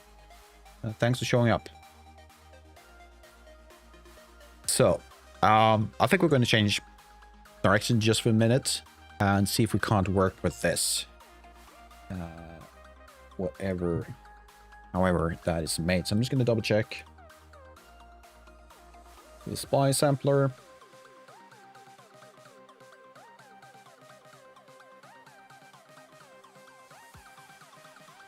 Interior density fall off. Okay.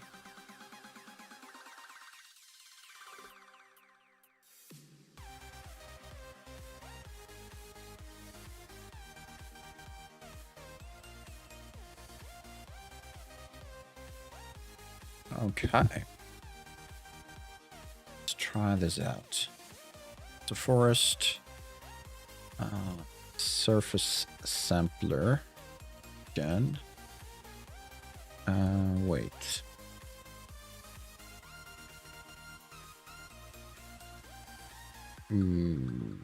I need to do this on this guy. Where are you? I should be this. So let's do another debug to make sure. Actually, I can kind of read. So this is gathering, yeah, it's collecting that forest container. And on the interior, which means there's inside a spline, which is a closed spline in this case, we can do this. And I'm going to grab this guy. So this is just projecting all those points down to the landscape.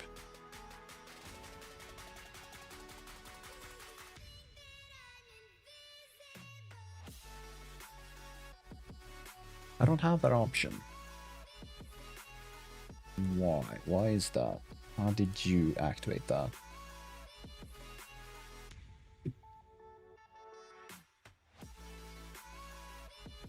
Huh. Have they removed it? Because I can't see it. Get spline data, spline sampler. That's all. How about...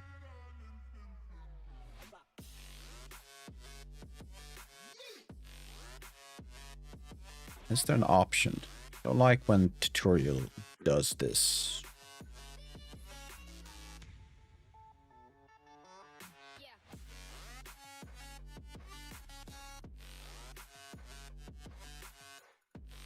No.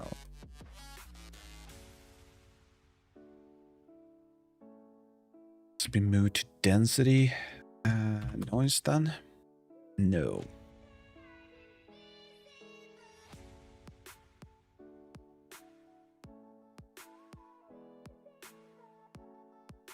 We do have remap, so it could potentially be that guy. No, it's not that guy. Lovely. Lovely. How about this?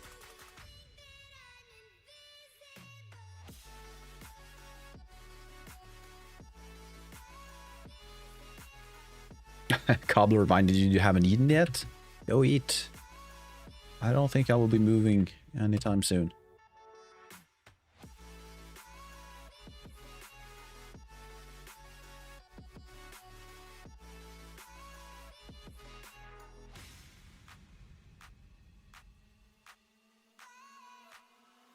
Calculate some pens assigned distance attribute to the source data. For each of the source data, blah, blah, blah.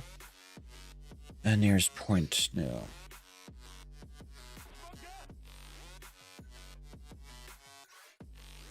I think that's the same, isn't it?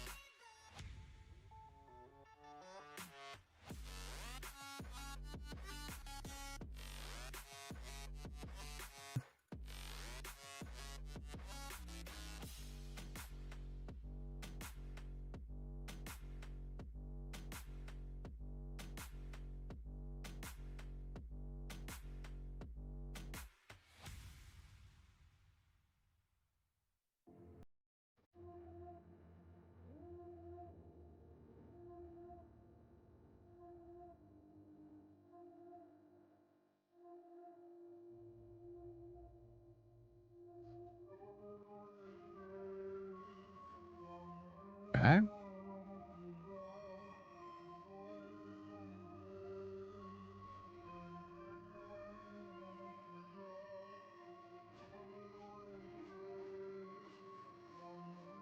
Since it's a, I wouldn't say outdated tutorial, but feels like I need to do some investigation on that afterwards. So scale 25. How about we do? Ah, there we go.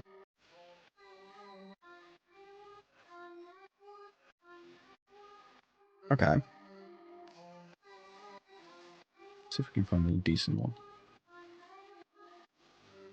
So what's the idea then? Do I want...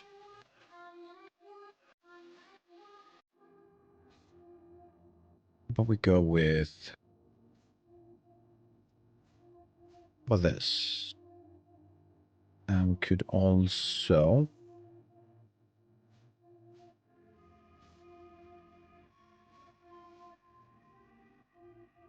What else can we do? Let's try... What happens if we do this? That's more details. Okay, so I can increase...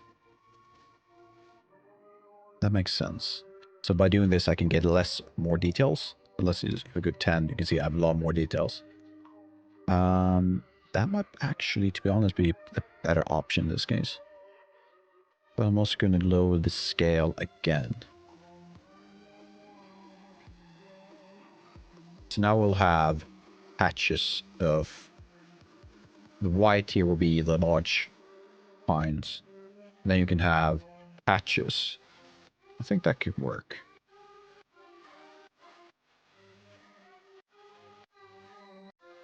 Freeze in place? I just think I'm kind of still. Oh, we're on the ad break. Oh, it's been for quite some time. Okay, so okay, I was meant to grab another, like, or at least stretch my legs during the previous ad break, but apparently no, I missed that completely. So what we're going to do now is that I'm going to take my own personal little ad break. So Twitch, sorry for this, but you're going to have to wait another minute until I get back to it.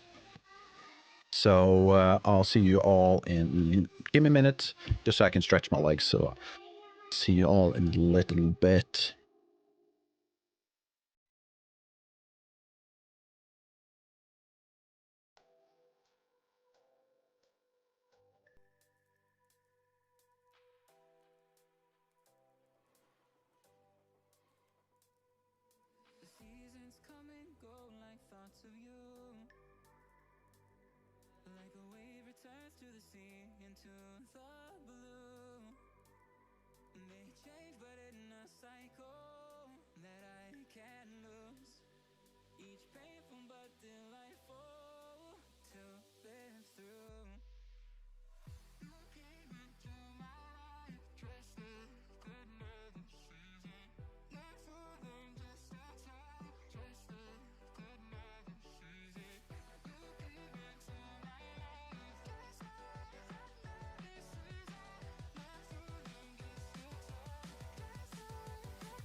There we go.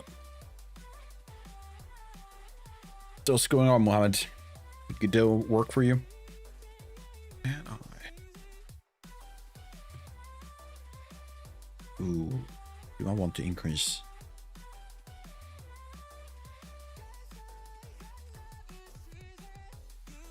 How about we try this?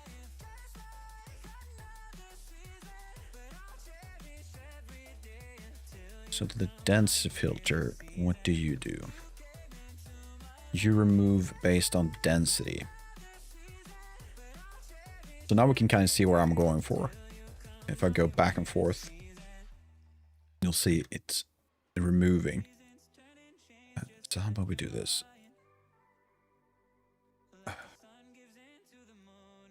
Turn that off. This on. There we go. Now we can follow along. So if I do this, what then? It will increase. Great.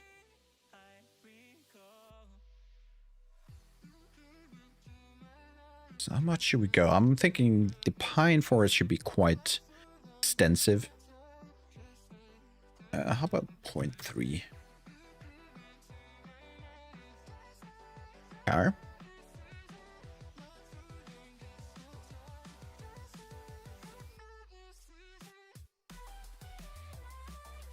So the pines should be slightly smaller as they go outside towards the edge. Do I want to try and fix that, or should I just...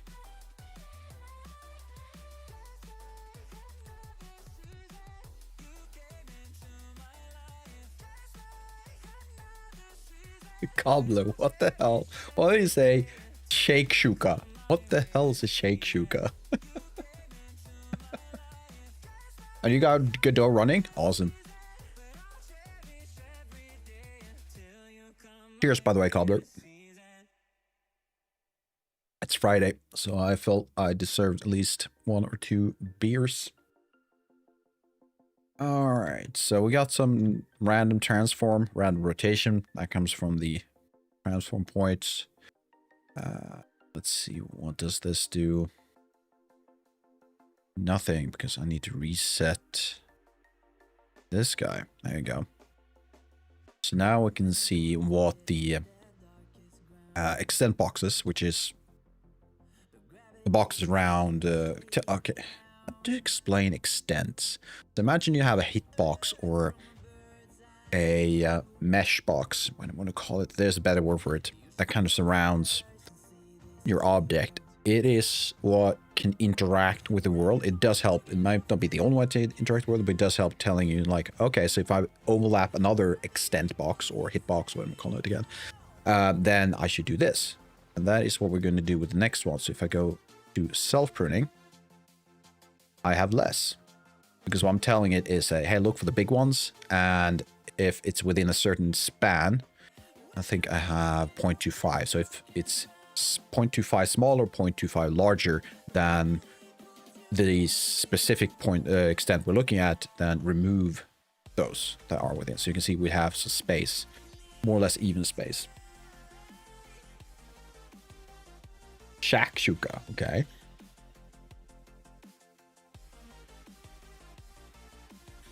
Is this a type of meal that I've never heard of before? Shakshuka, never heard of it.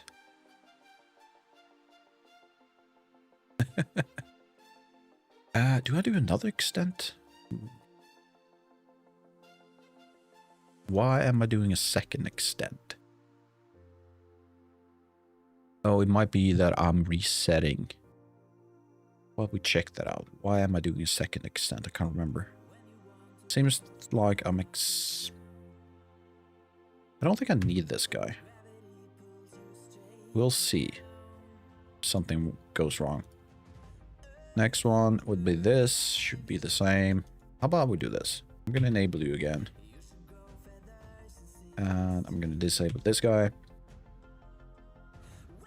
Dock you, and let's zoom out.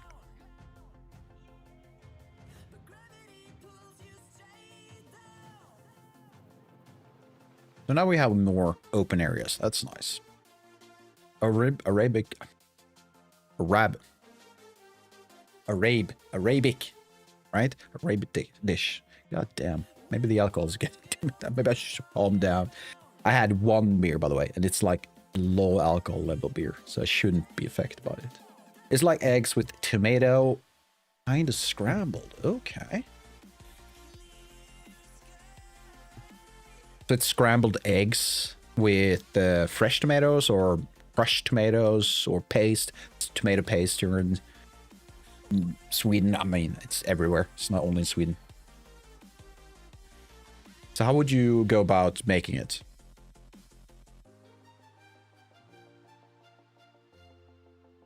Is it fried in a pan? You'd have it all in one.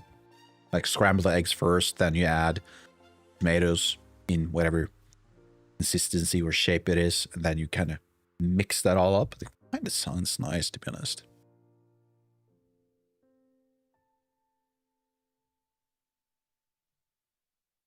Okay. So on a pan and you mix, sounds really easy. Anything else? Because it just, I mean, it does sound nice. It feels, I feel like you add more to it.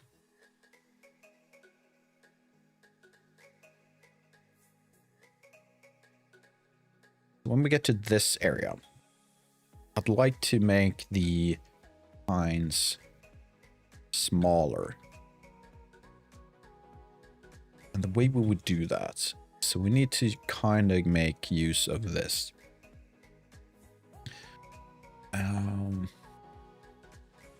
So how would we go about doing this?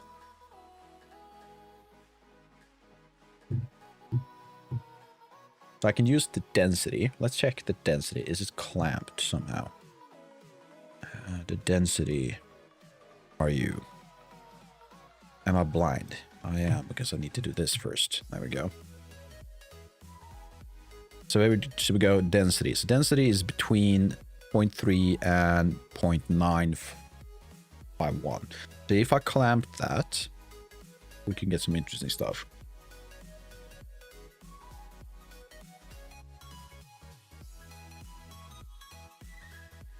Okay. So it's in a pan and you mix it up. And it says hot papers, but I'm guessing you mean pepper oil? Like chili, jalapenos, something along those lines. And then some mixture and some meat if you want. Okay. What type of meat would you go for? Would you go like for pork, or maybe pork or Arab? In Arabic countries, maybe pork is not the best choice, but how about chicken? Maybe some red meat? Is that what you go for? Chicken sounds nice. How about fish? If you remove the idea of oil, or the hot pepper oil, I'm just kind of expanding this into maybe what we do here in Sweden. We're not so keen on our hot peppers, at least not the traditional meals are not. What if you do like a white fish, like a white meat fish, or bright meat fish, like a cod? Is cod the right word for it?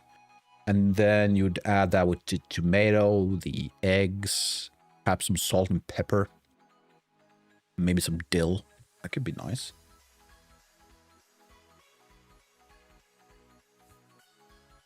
You're mixing it up with brin fava bean.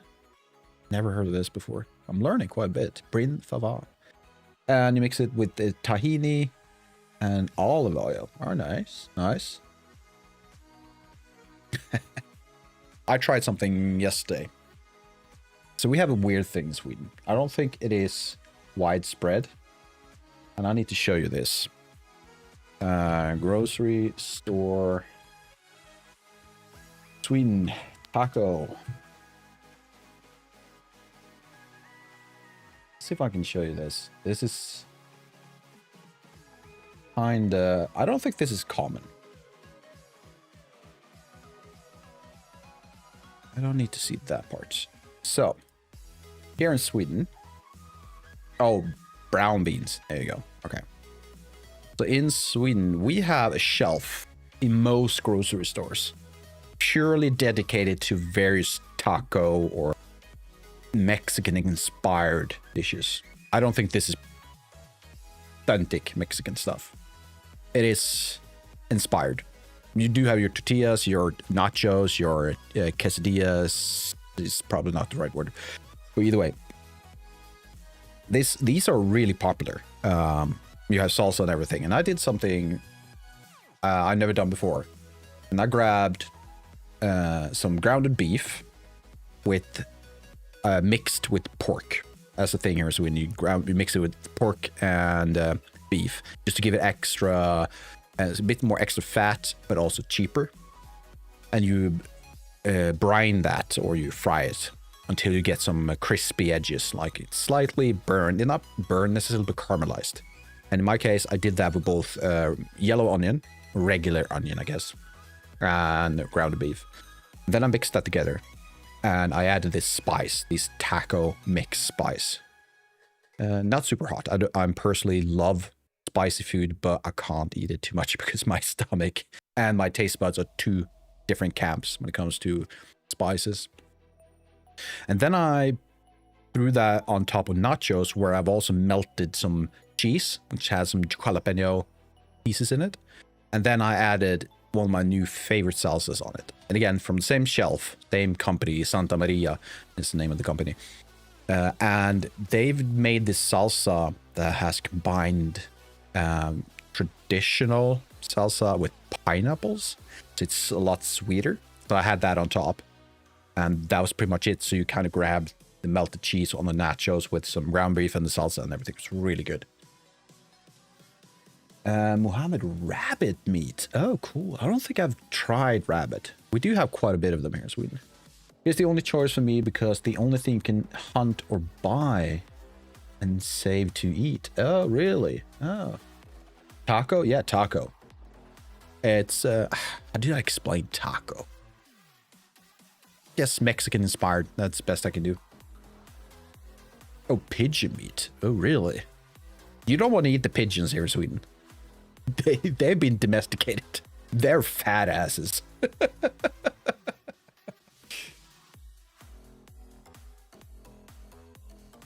Never had pigeon. Never. But I've had something called a caribou. No, it's not the proper translation, is it? Let's try that.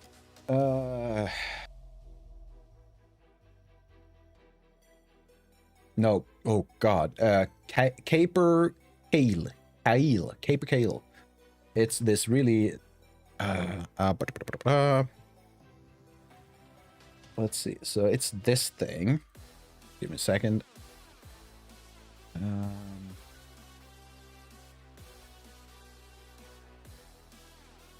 Let's do that. So this part. Come on. Computer. So it's this type of bird. This bird, I don't know how well spread it is, but it's huge. It's kind of the size of a turkey, I believe, which is, I mean, the chest is probably this big, at least when it comes to the male. This is the male version, then you have a smaller female version. So I've tried that with some wild, or some, not wild steak, that's not the right word for it. What's the word for a meat you get from the forest? There is a word for it. It's a terminology for it. It's not wild, but it is in the wild though. Either way. You love tacos? Tacos is good. At least, again, I don't think it's the authentic version. At least the one I'm trying. But it's really good. It's one of my favorites. But I can't eat. Okay, so I can eat a lot of it all at once. But then it takes me some time before my stomach's like, you know, maybe you should slow down on the heavy ground beef and whatever. I pretty much ate like half a kilogram of ground beef yesterday and more. Way more than I needed. So yeah, I've tried this. And the word for the meat type is still eluding me. Either way, let's do this. Can I clamp this guy? Can I do like a remap?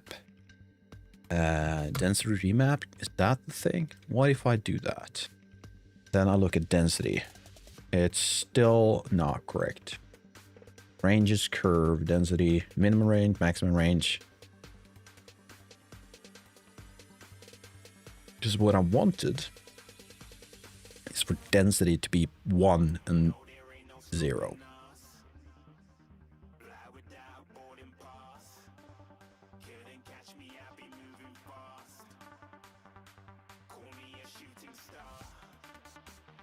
Maybe it hasn't updated. How about before to force generation?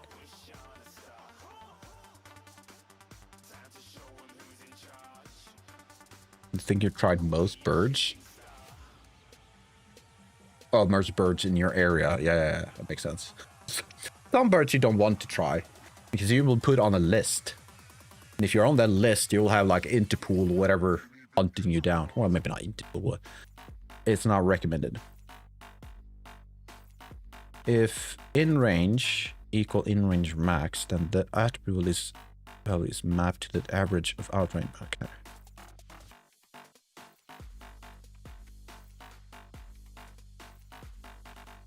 How does this guy work? Do I add like density min?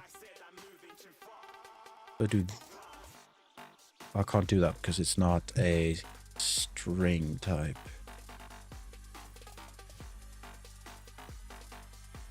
By the way, the birds on the screen right now, I think I will be cool to add to the game. I'm not completely against that idea. It needs to serve a purpose. And the way I imagine scares to happen in the game, because you need to remember that this is a more or less complete darkness you're running around in.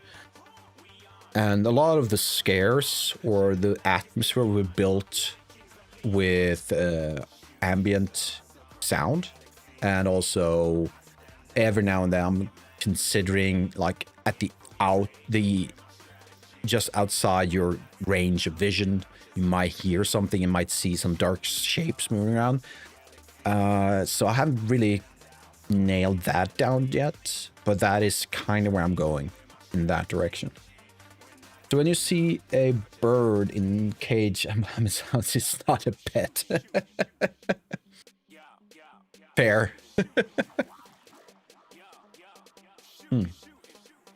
Yeah, I've heard. I mean, on that topic though, I've heard birds are kind of. Sorry to everyone who loves and has birds at home, but this is purely based on what I've heard. Right? Is that they're kind of pest. Not pest is not the right word, but the more. Maybe you need to love them a lot to be able to live with them. Does that make sense? I'm trying to be very careful here. Mohammed again. Actually, I have a mother bird, and they're kid birds. Okay, and they fly just today. Are you saying, Mohammed, that you have a bird that has chicks or whatever we'll call it, and they just learn to fly, and this is your pet, or just a bird that's been nesting in your area near your house or something? So how does this guy work?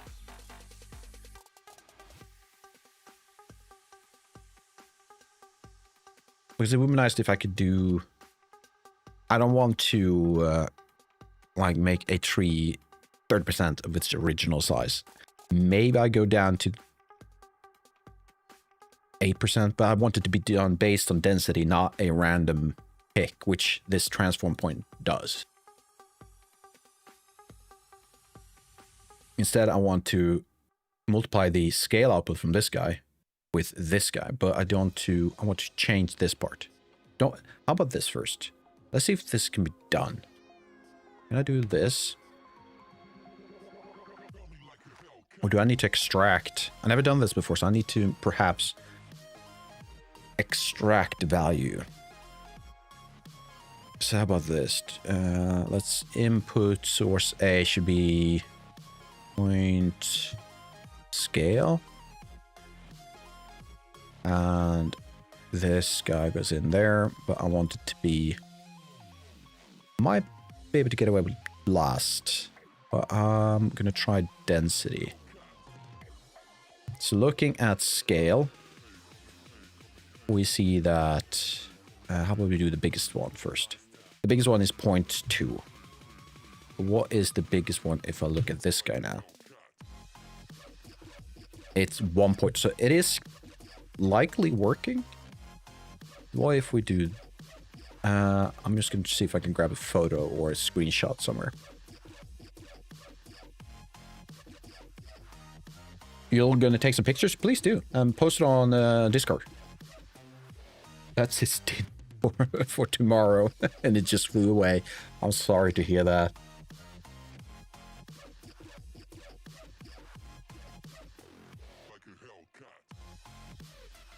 She made her nest on a small window about 3 weeks ago. Is that really how fast birds like lay eggs, nest, and then not only do the birds hatch, but they also grow up and learn to fly? Is that really just 3 weeks? Are you sure it didn't mean 3 months? 3 weeks sounds quite fast. All right. So let's pick this spot. So I'm going to save this position, this camera position. We're just in control 2. I can jump back. Actually, let's just do 1. Apparently, I don't have anything in 1 at the moment. So what I want to see is a gradient from this guy on the side to maybe not get smaller, but at least it will be smaller than any other asset that goes towards the center of this forest. So we're going to do a perspective, high resolution screenshot. So let's grab that, go back to the graph and add this in. Oh, sorry, we need to disconnect that first and then do that. Do save, go back. Well, I need to do the remapping, but you can more or less, you can absolutely see that something happened. Let's see. No, I'm not evil. They deserve freedom, and also it's forbidden to hunt this species. Oh, okay. There you go. What type of bird is it? I'm kind of curious. Oh, some good news, by the way. Maybe a lot of people wouldn't care, because this is just more or less specific to Sweden or the Scandinavian areas, countries. Apparently, I didn't read up on the details. Apparently, we have one of the more extinct animals here in Sweden, which is the let's say I'm correct in saying it's the king eagle. Might be the wrong translation. Might be a different name in English, but the king eagle, direct translation, has apparently had a good year. So it's growing back, which is nice, because I believe it's been a dying species, or species bird for many years. So that's nice. 23 days to 30 days for small birds. That's insane. Didn't know that. Did absolutely not know that.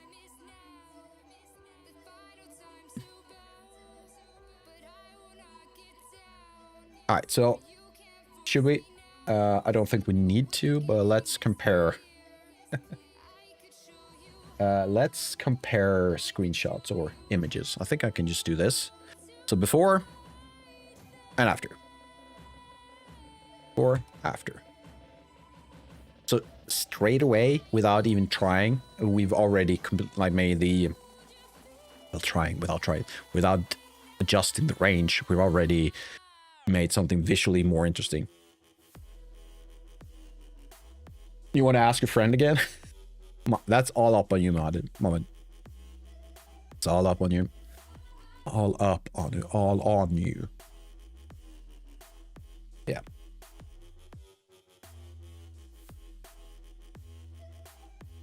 Just joking, yep.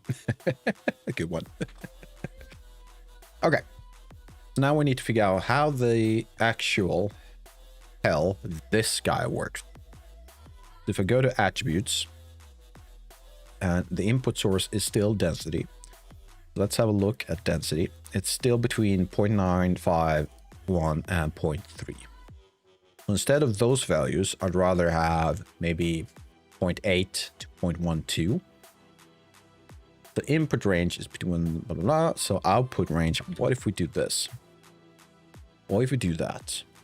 How does that work? That clamps it between... Okay. I thought it would be above.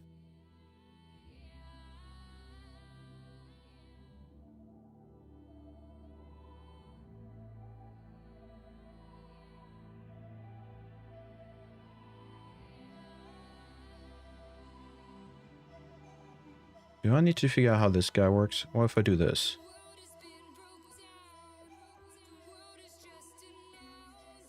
That is closer. What if we do this? Then we're back to those values. Okay, so what if we do this?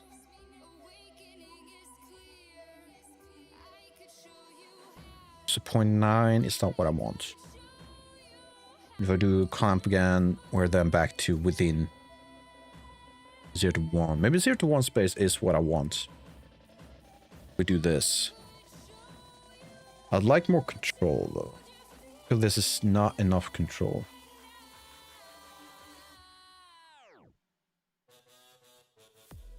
How organic the food is?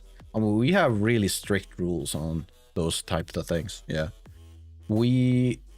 So often you're given the option to either buy something branded as organic, and then you have something that's not branded as organic. But if you buy something that's been made in Sweden, I'd say whether or not it's organic or not, it will have very strict regulations on what you can use, like for pesticides and other things. But you can still buy meat from other countries. Most, I'd say, within Europe.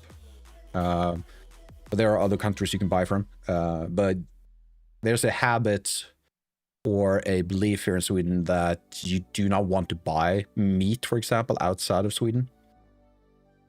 Right or wrong, it comes from the idea that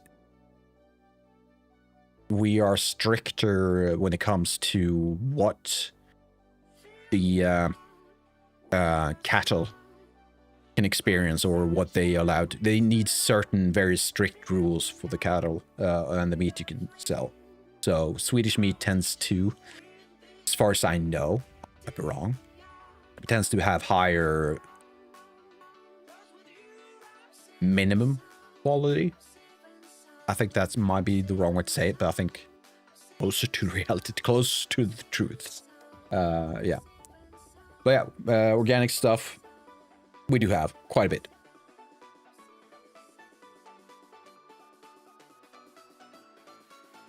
Okay, so I do like the result.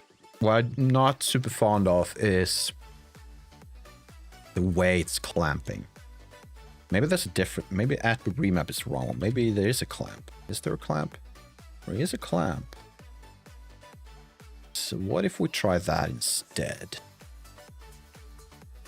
So we're going to do a clamp. We're not going to do last. We're going to do point density.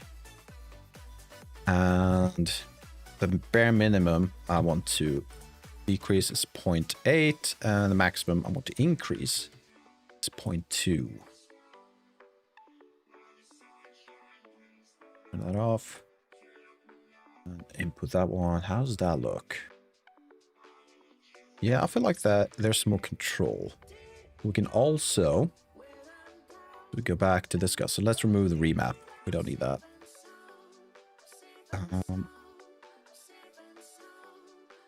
Okay, so Epic. If anyone from Epic would ever see this, or someone feed this back to them, or rather, something I'd like to see is a way to make these things smaller. I can increase the size. Do not want that. I want to decrease the size of these things. There's ways to do that in Substance Designer, Blender has it. At some point, I don't want to see this size anymore. I want to be smaller. So if we can do that, that would be amazing.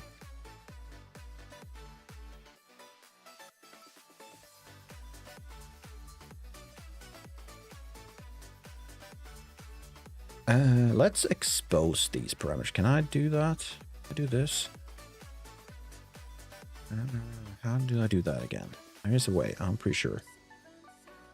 So let's go to graph parameters. And let's add a float value. Let's rename it. Rename property to pine trees min scale. No. Pine density multi. It's gonna be a long one. Min. Whoa.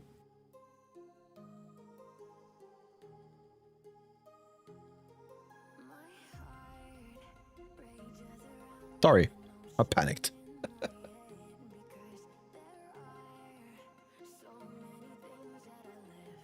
Okay, so I could, instead of making the float, could make a vector 2 or 3, then break that connection and input that. Could that be more interesting? A better way to... Nope. You know what it is? It is me being too nitpicky. Let's copy that. Paste that into this. Let's do a max. Again, these default values will be 0.8.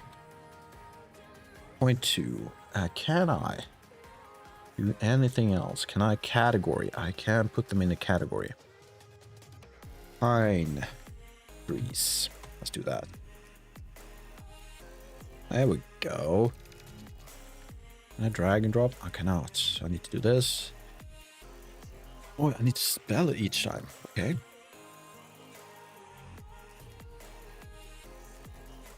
Of course.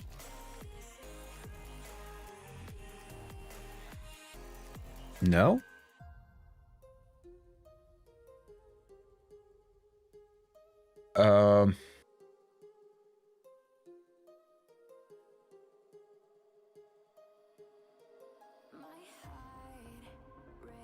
Cobbler, just saw your message. Is this good? I'm not sure what you're referring to. If it's good with the strict organic stuff here in Sweden, I personally prefer it.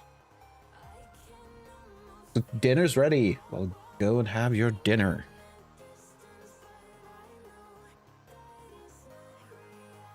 And can I use this for clay/mud houses texture?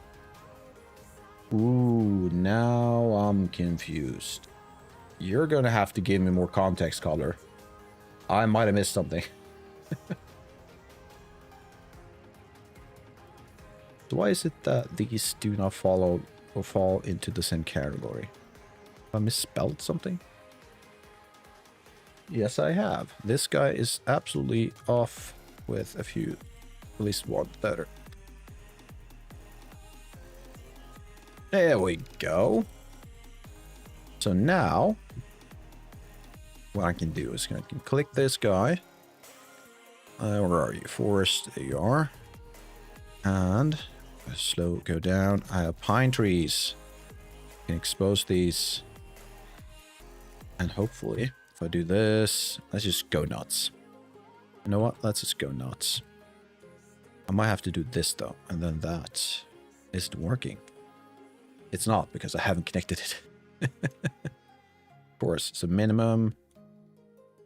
Into this guy. Can I drag and drop? That would be nice if I can just grab it. Why is it that I can't grab it? Can I do that? I can. That is nice.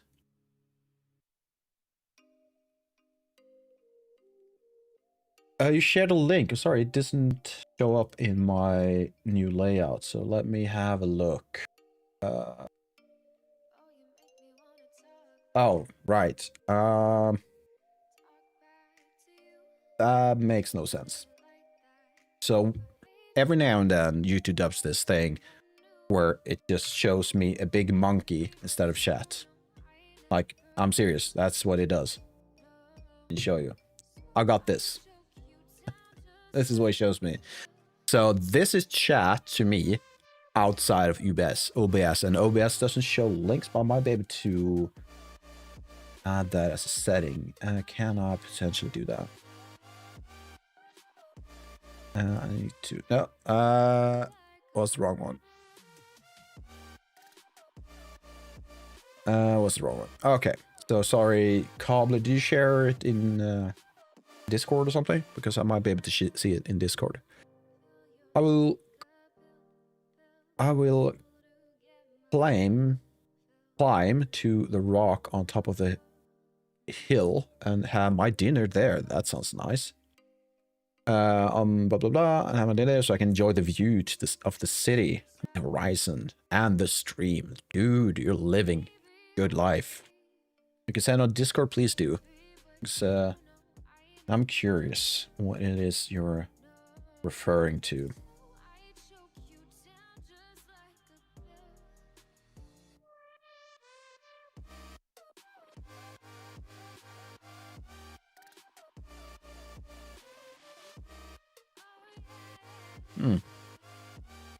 So let's try this again. Is it working? Well, you can see, I guess that should be double. How about we go nuts? Let's try it, see if it really works. One. Do clean up and generate. Maybe not.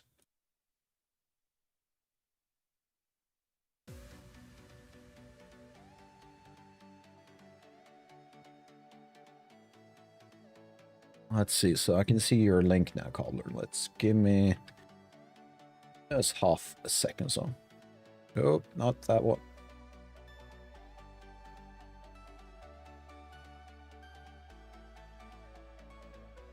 You broke after all. I'm sorry to hear that, moment.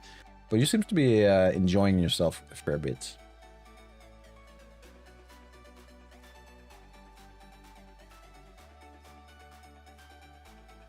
Where?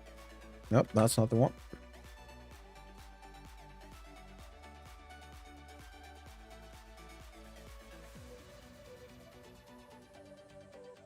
Let's see. There we go.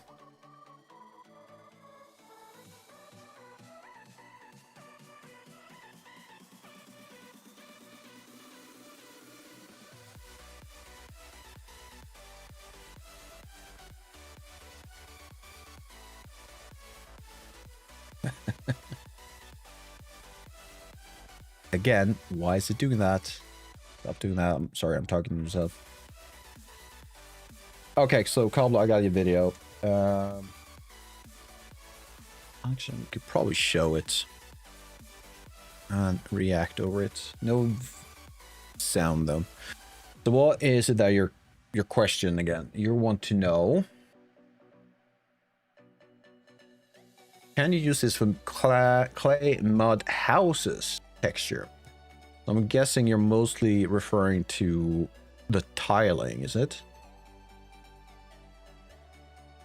I haven't seen it all yet, so let's go through this.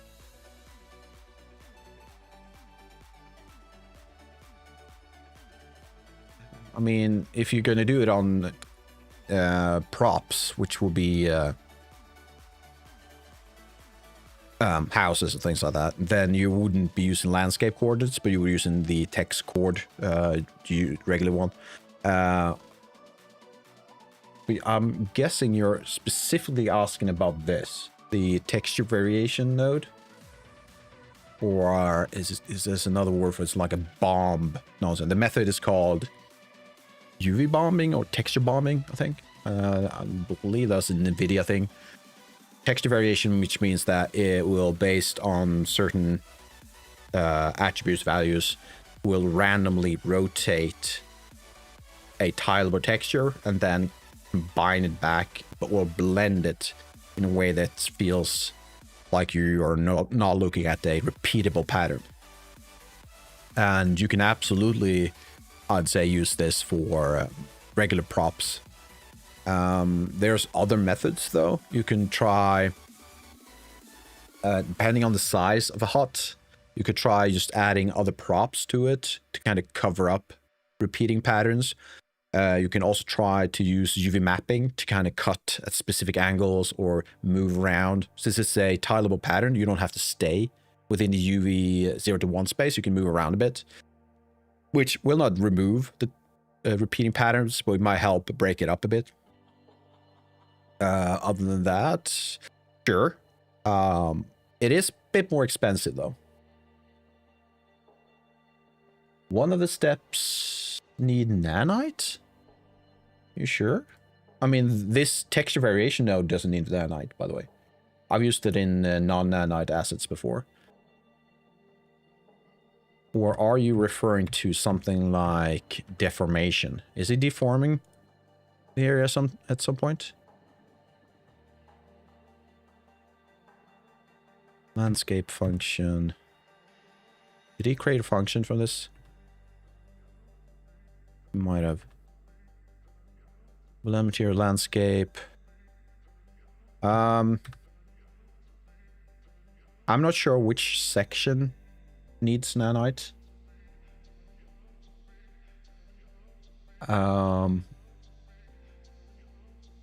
Random use dither mask height.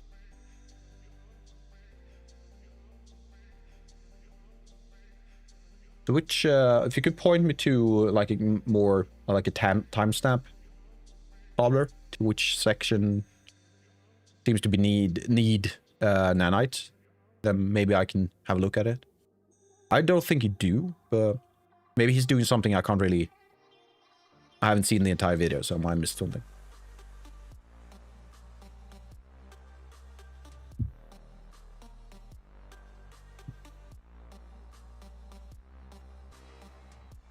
Yeah, take your time. All right, let's go back to default. There we go.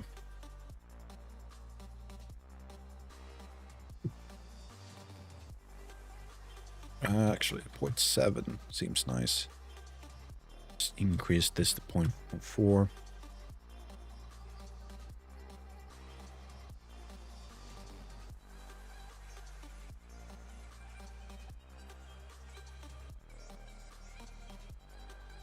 I feel like the 1.4 isn't really working. And why is that?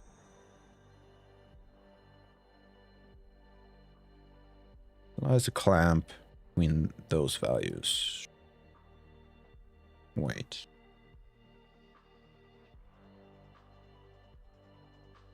Oh, wait. Wait. I'm not doing this correctly. Clamping, in this case, doesn't increase the highest value to 1.2. Just telling the value do not go above. All right, that's what it's doing. Okay. So the height increase will not work. So remapping might be the best choice then, because I want to remap.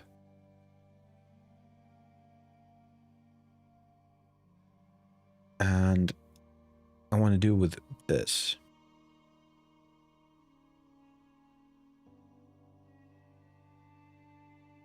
$1.4 or 140, sorry.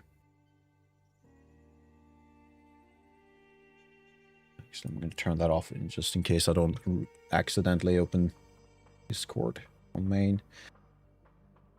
Back to this guy. This, so 140.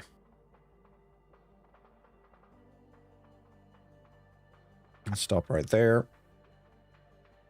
Let's see what he has to say. Oh, this thing. Oh, it's the dither part? Is that thing?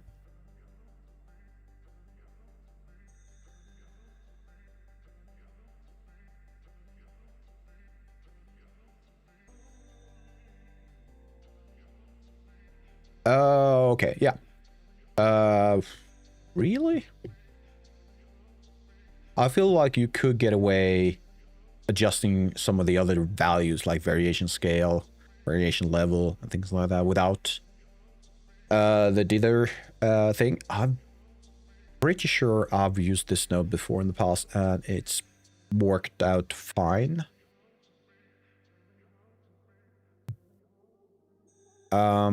I would probably have another look, see if we can find another source. This is likely not the only source that I've used the texture variation node before. But yeah, it is what he's saying. If it's... That might be the only reason why it works. Because you need nanite, so... yeah, try that, I guess. That was weird. Well, not weird necessarily, but I didn't know about that.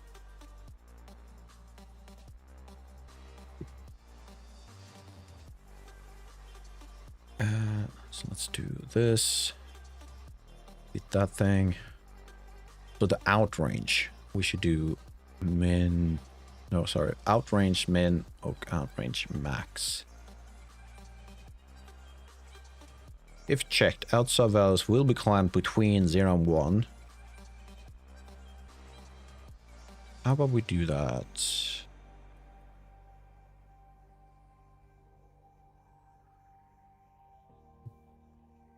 We got some ads on Twitch in like a few seconds. So I'm gonna have to get up a bit, move around. You like the fixed blades? If it's expensive, that's a problem. It might not be necessarily expensive. It depends. There are options to it, I'd say. Yeah. Again, if you feel like it works for you, then I would go for it. And if it's a problem in the future, then yeah. But if it's for a hut, like a small prop, I wouldn't use it. I would try something else. All right, so there's some ads going on Twitch, which is a good opportunity for me to get some stretches. I'm going to stretch. That's the conclusion. And I highly recommend you do it too. So I'll see you all in about a minute and a half. Something like that. So see you in a bit.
All right, back.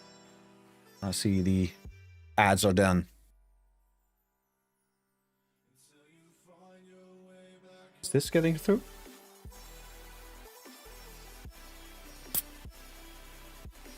I think it did. Hopefully some nice SMR or ASMR.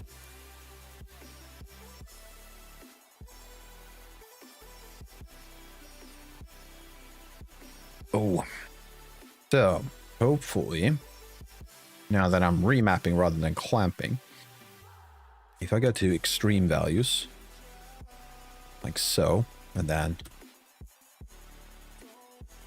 so it's not doing exactly what I want, which is kind of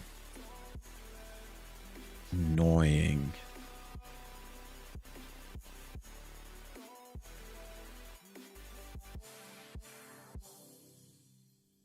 Really? This is not what I expected. Is it because of this guy? Well, close. So it is extending beyond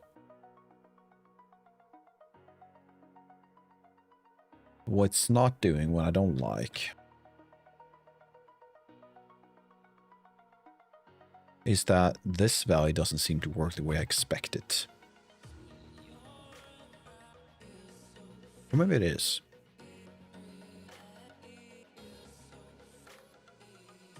But that's the thing I don't like. I don't like the fact that this thing over here, which was at its lowest, like 0.1, wherever, then it increases to... What am I missing? What am I missing? Perhaps this isn't the right choice?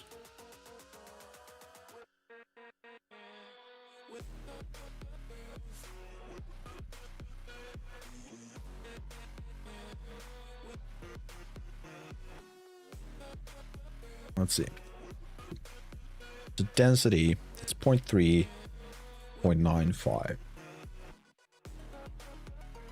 Which makes sense. Because I'm telling it, hey, do not go above 1, and everything above, below, between these two. What if...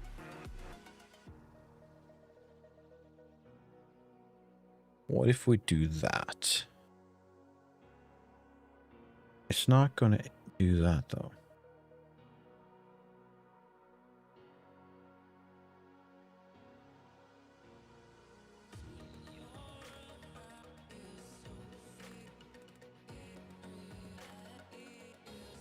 Let's see if I can't attack this from a different angle. So remapping could be more of a size variation based on the distance from the center of the original spatial noise. So it will look kind of like this. Let's see. Let's see if this makes sense.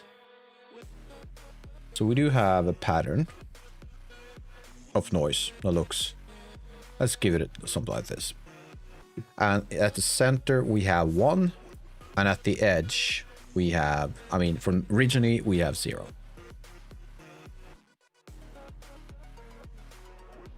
Right, yeah. And I'm telling the density filter, oh, I'm not good at this, to clamp between 0.3 and 1, or rather keep but remove everything else. So we'll create another something like this.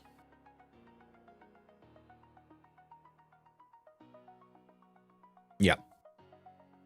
And I want this direction to scale at an object. I want the taller objects at the center and the smaller ones towards the edge of that pattern.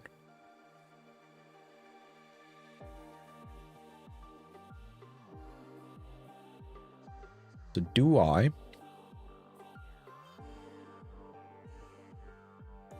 want to remap these density values. Right.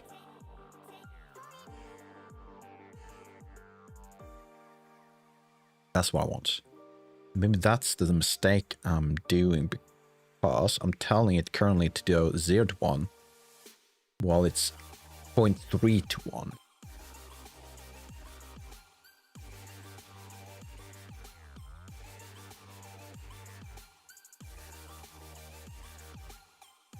And the reason we want to do that is that I don't want to scale down too much. Which makes these guys unnecessary, I think. For now, let's put them at 0, 1. What then? How does that change the remapping?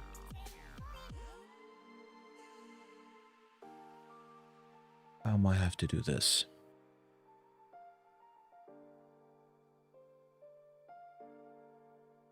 You don't need these two anymore. Okay, so it changed nothing.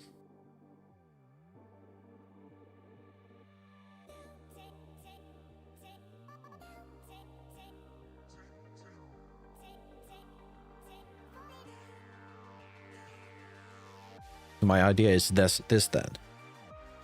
I'll have transform points determine if an object should be scaled to a max value.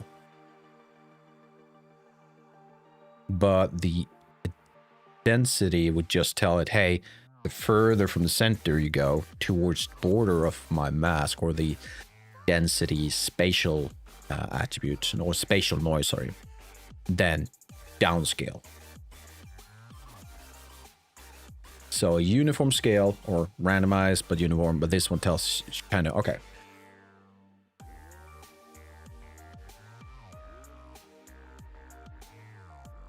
Yeah, that sounds great. That sounds good. Which means this guy, we don't need you, but we need a pin density multiplier min. And that needs to, for now, be 0.8.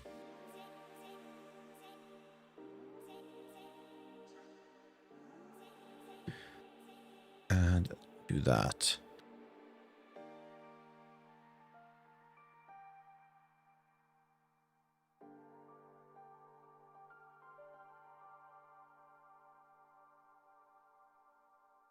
Okay, so with that, if I now go to transform points instead,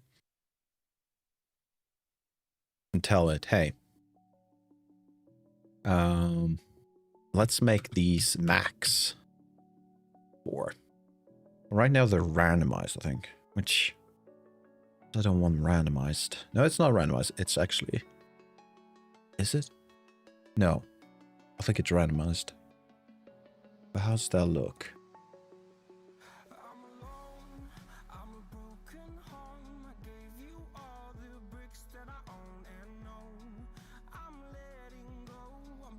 I think we're getting closer to what we want.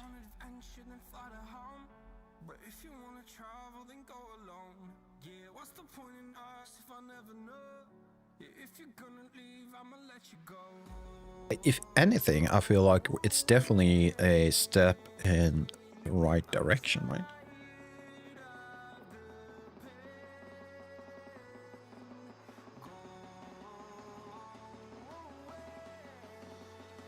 Because what I want from after that, I've kind of not perfected this part, but got it to a point I feel like we could work with, and this is pretty much it.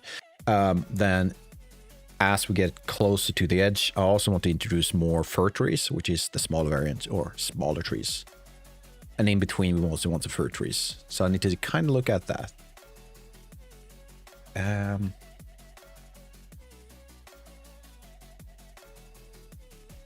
It's definitely better than it was. So let's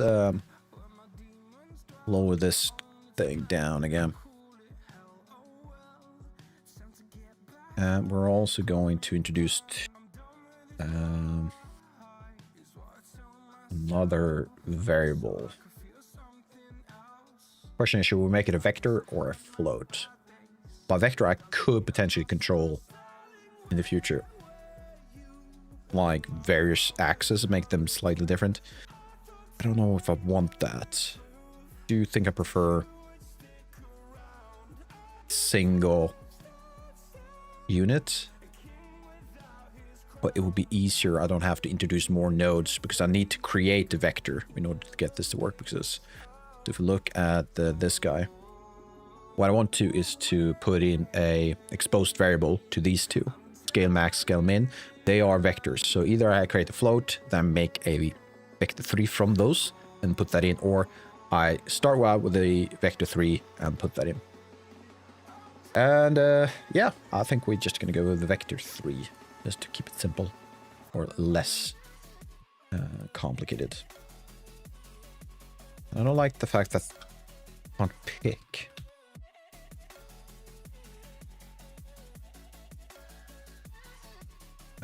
So let's go rename fine scale min. For now, let's just make it 0.8, 0.8, 0.8. Can I duplicate this guy? I cannot. So let's go with a vector. Rename it in scale min. Oh, sorry, it needs to be max. Category fine trees. Right. Well, that. There you go. And let's make it 1.2 into 0.2. Then drag and drop. Oh yeah, I could do that. And drag and drop it on top of. There you go. Then close this.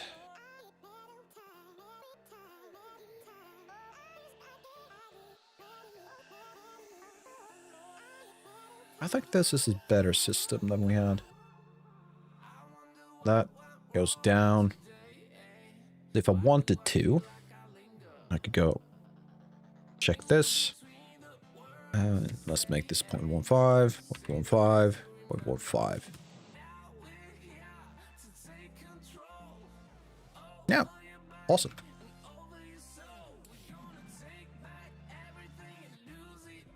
But let's keep it a 0.2 for now.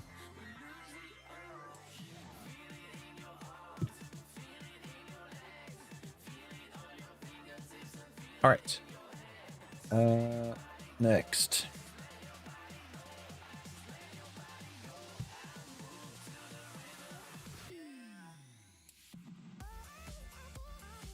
Looking. So we do have some furs. I believe these are large furs. Because as far as I know, the characteristics between a fir and a pine is that the lower half or the lower parts of a pine is usually bare. There's no branches. At least there are branches. They are usually not dead necessarily, but they don't have the pine needles, it looks like. So we do have these. We need to place those every now and then. And we need to have these every now and then. So the question would be, do we create another spatial noise and do a similar process as well what we did with the pines?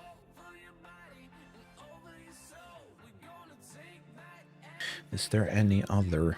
I mean, there's a few of them that are by themselves. It's a better look.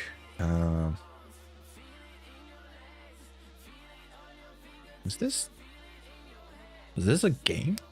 Feels very flat. Might be a game. Right? Huh.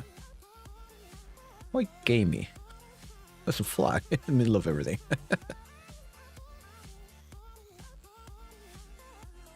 Right. So pines are fine. So now let's see if we can't get these firs every now and then.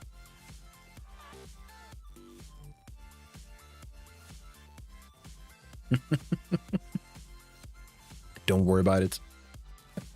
Just make sure you don't send something like sensitive on chats like, oh, here's my credit card number. Any other topic, As long as you follow the rules, just go ham. Do whatever you want.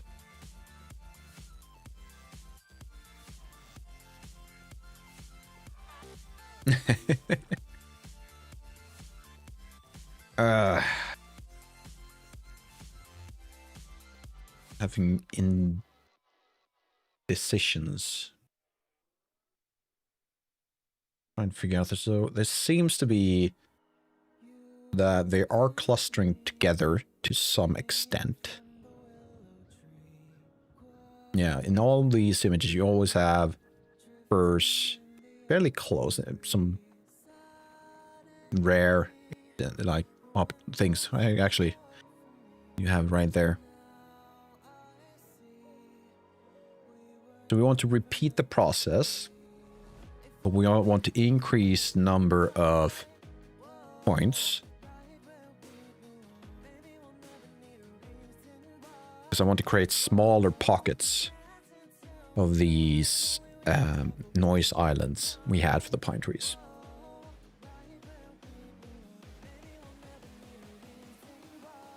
You get to pay, okay, you don't have an account, you have to pay cash. There you go. Yeah. Good thing, good way to never disclose your information. I had to go back to my country to get my passport to apply because I traveled with my ID only. Dude, you can do that? Sounds dangerous. I mean, in Europe, you can... I don't even think you could do it in Europe. There's a idea of Europe that you're meant to be able to go borderless, which means you can travel from country to country as long as you're in the EU. So not Europe, the EU. Big difference. Because there are European countries that are not part of the EU. So there's a difference. I can't remember the exact name of it. But the idea is that we're meant to be able to, hey, if you want to go to Germany, then France, you should be able to do it without requesting anything or applying for something. You should only be able to do it with your passport and ID. Only in the Middle East, as Middle Eastern. Okay. Fair, I guess. So you have some, so the countries there has some kind of agreement with each other that as long as you have a certain type of ID or passport, then yeah, you can travel. We are bad. Yeah, see in a bit.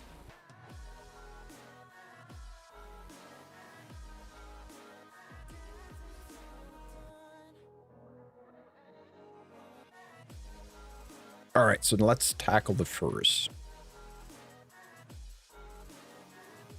The way we'll do this.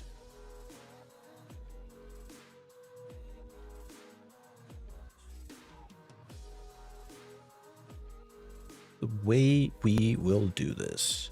I am going to grab this grid size. Let's enable you. And we're going to have... Honestly, these are tied to the rocks. Should we hijack those and use it for the furs instead? We can redo the tree or the rocks later. Or do we want to do rocks first?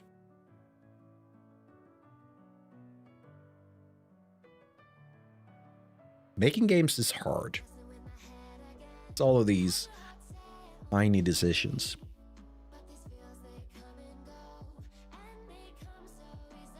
So the reason why I'm thinking we should, well, I'm questioning whether or not to do the first. It's likely the chance that so trees and like firs and pines are less permanent than rock, which means there's a high chance that a rock or cliff or similar will affect where a tree can grow. So it might be best to go with that first, to kind of add first the landscape, then the rocks, then the trees. So perhaps even going with pine trees is something I should wait with. I don't think I have to because I can always add cliffs, and since it's procedural, I can always make that change later on. So I'm kind of right now just questioning whether or not to start with rocks or firs, but I'm just going to go with firs. So let's grab these and undisable them. Let's do a debug. Make sure we have you. Oh, it's already. There we go. Save, so we can see we have these points.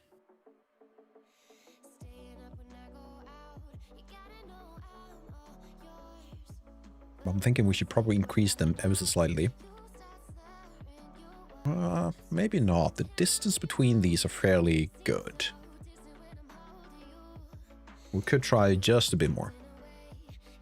The points per square meter. Let's do 0.15. What's that? Don't know if that made any difference at all. But we do this. About 0.3. That's a bit much. 0.2. Yes. Looseness should be like so. Point extents. Let's leave it as is.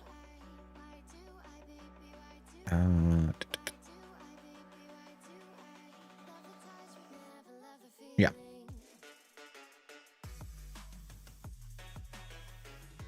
And we need a spatial noise.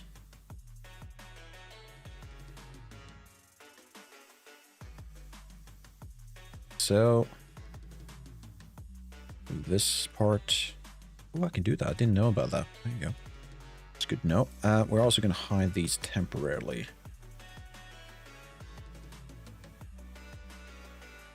Oh, welcome back, Mohammed.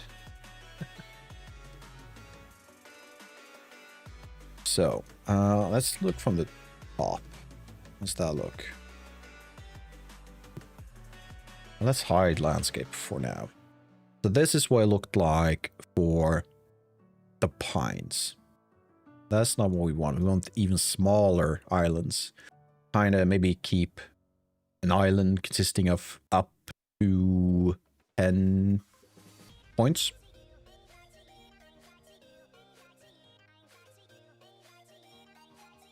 So we can kind of use the pruning process later on to remove nearby. I would love to be a bit more all over the place like than this. Can I do that using the sample? Or is it limited to one?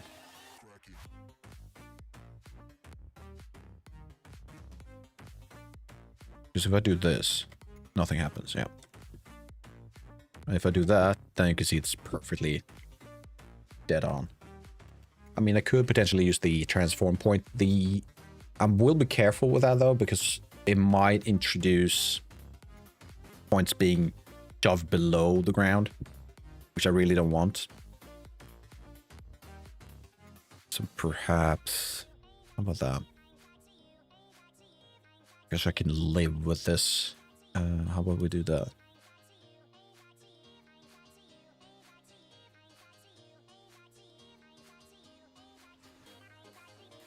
Yeah. Then this thing. No, this type. So what we want to do now is increase.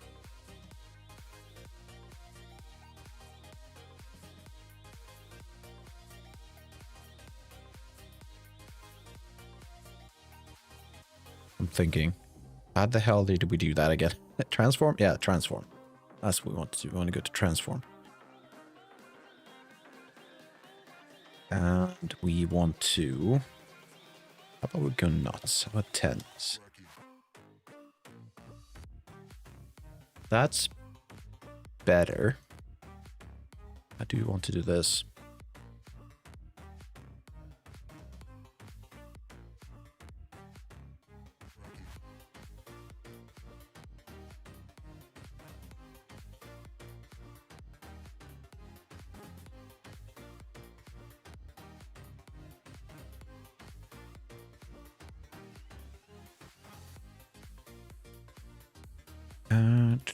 Let's go even further. Let's try 15. Right, that's decent. And increase. Enable this guy. Right. So I'm already doing the offset. How am I doing it in Z though? I am. How about this instead? Is that what it's doing? It's kind of pushing the point down into the ground. Might not be bad, but let's not. So now you have a lot of overlaps, which could be great. So let's try this. What's the difference? Let's see. If I do this, you have these. Then you have these. That's a lot. I don't think we need that many. There we go. Now it's starting to look like something. Let's do this because I'm not fond of that pattern, whatever that is.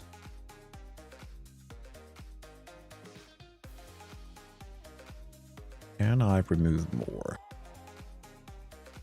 No. Let's try it for now. Let's try this. And you are...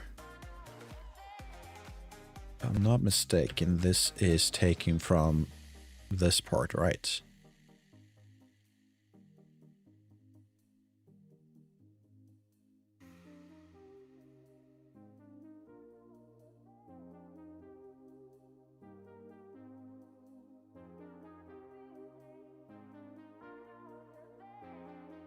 So we're trying to do in this section is to remove points that intersect with the pine trees. So how does that look?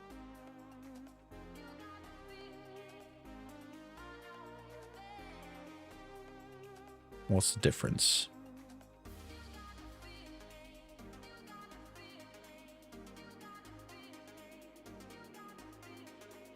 I'm sorry, can I not? There we go. So that is without the difference, without removing with the pines in mind, and this is with the pines in mind. I think that is a lot better. This guy removes points from intersecting with the landscape spline, which is this gray thing going around. We can double check that that is correct.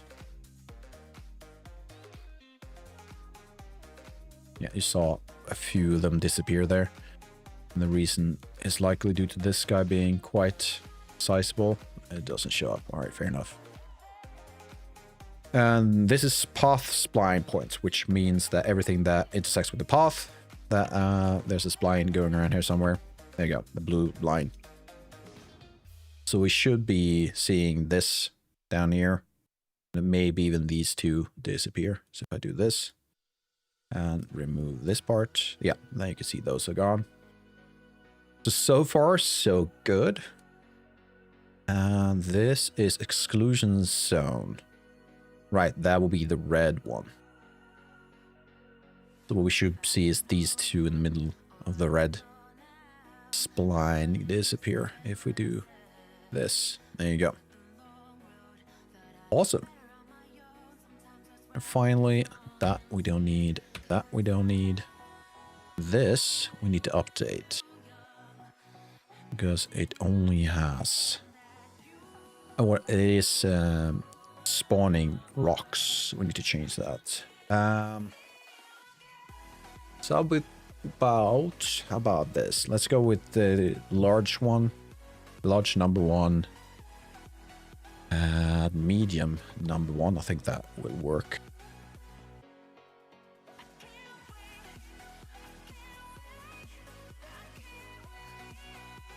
Blueprint? Sure, but this is PCG. Something else completely, although very similar. Let's go this one. Pop. And make sure you're not disabled or... So what we should be seeing now, you are also disabled. Scary. It's not that bad. The basics are still there. So you have, I mean, all it does, this one is probably the node I know the least about. So, or the least the way I put it. Okay, I should try to be more simple. Split ground. Points on ground. Remove ground or remove points depending on circle. But the principles are very basic, to be honest.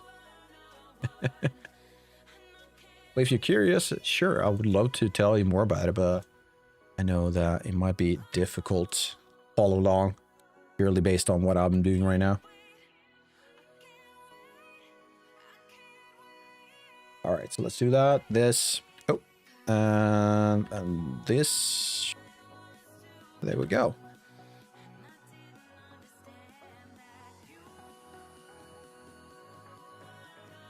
You think I should drop a tutorial?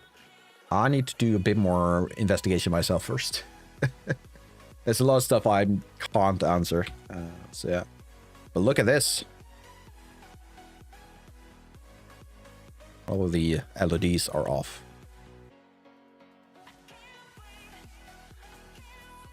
Oh, that's a big one. It's weird looking at these placeholders and then you have these big furs. MHL, hey, how you doing? Didn't see your first message there. How you been? Driving at the right time because I pretty much just got this to a stage where I feel like, hey, maybe this will work. Already scary in daytime? Yeah, maybe. That is big. Ah, wait. Maybe this guy needs to be toned down. So what's going on? 1.2. 1.19. Let's go all the way to this point. 1.19, so it's just increasing quite a bit. You been good? Awesome. Right. Green Hell, we spoke about that once. I haven't checked like the game play. I haven't played it, but I did check out or look at one of the trailers found. So looked pretty cool. Dare you? How dare you not have time for my desires or my expectations? Yeah, it's terrible. I know. I should be better. Should do better. All right, so an improvement I'd like to see. If I look at, I'll go back in references. So one thing I noticed, seems to me that the roughly the same aged trees tend to gather around. You can see in this guy, you probably have like super big ferns right there. But if you look at this thing, which again might be a game, not 100% sure, but if you look at it, you have these smaller ferns more or less in the same area. So that might be next step. But then again, I can always improve on that at some point. I don't think that will be too hard. Because we do the same process, we would do another spatial noise, I feel, on top of the ones we already have, and then we can separate them based on density again. Or maybe not. How would I go about doing that?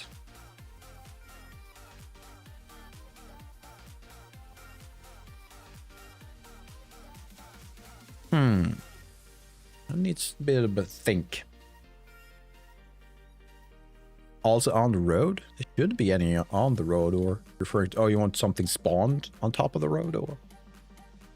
I mean, I have a ton more stuff I want to spawn. I could kind of show you. You know what? Let's have a look at this. So I've gathered. Let's see, where are you? I haven't gotten to these yet, so they're not in the project. So I grabbed a few screenshots of a few assets. Can I reset this to 100% again? And I can't move from side to side, of course I can't. Also on the road, you can see that ref some. Oh yeah, you want some assets just purely on top of the road, right? Yep, that's definitely gonna happen. So this is probably, when it comes to road, this is probably the best reference. This is way too developed. The road is well too developed. I want less. I want it to be really closed in. This probably ignore this one for now, to be honest. Fallen logs, yeah, I can see that. I mean, this could be an option. You have to go and walk through them like this. That could definitely be an option.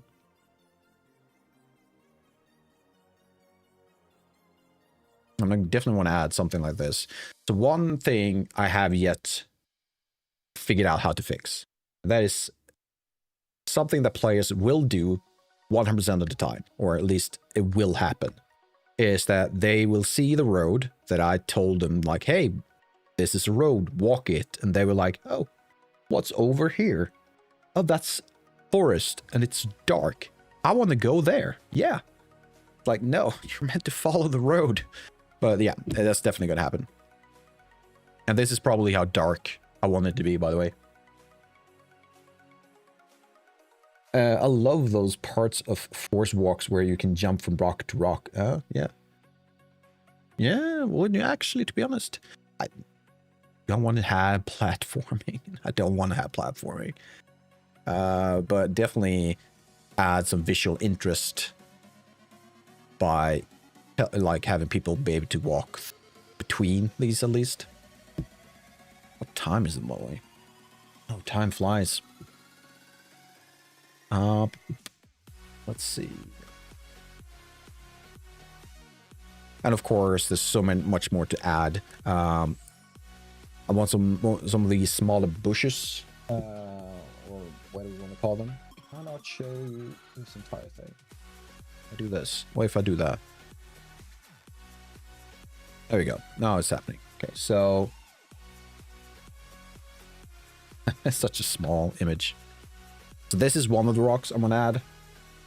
Then I want to add something like this. This is just me grabbing screenshots of thumbnails to remind myself of what assets I still need to work on.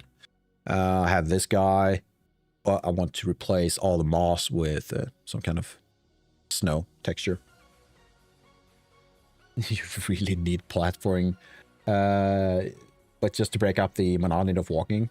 If you already have stuff for that, then it's fine. So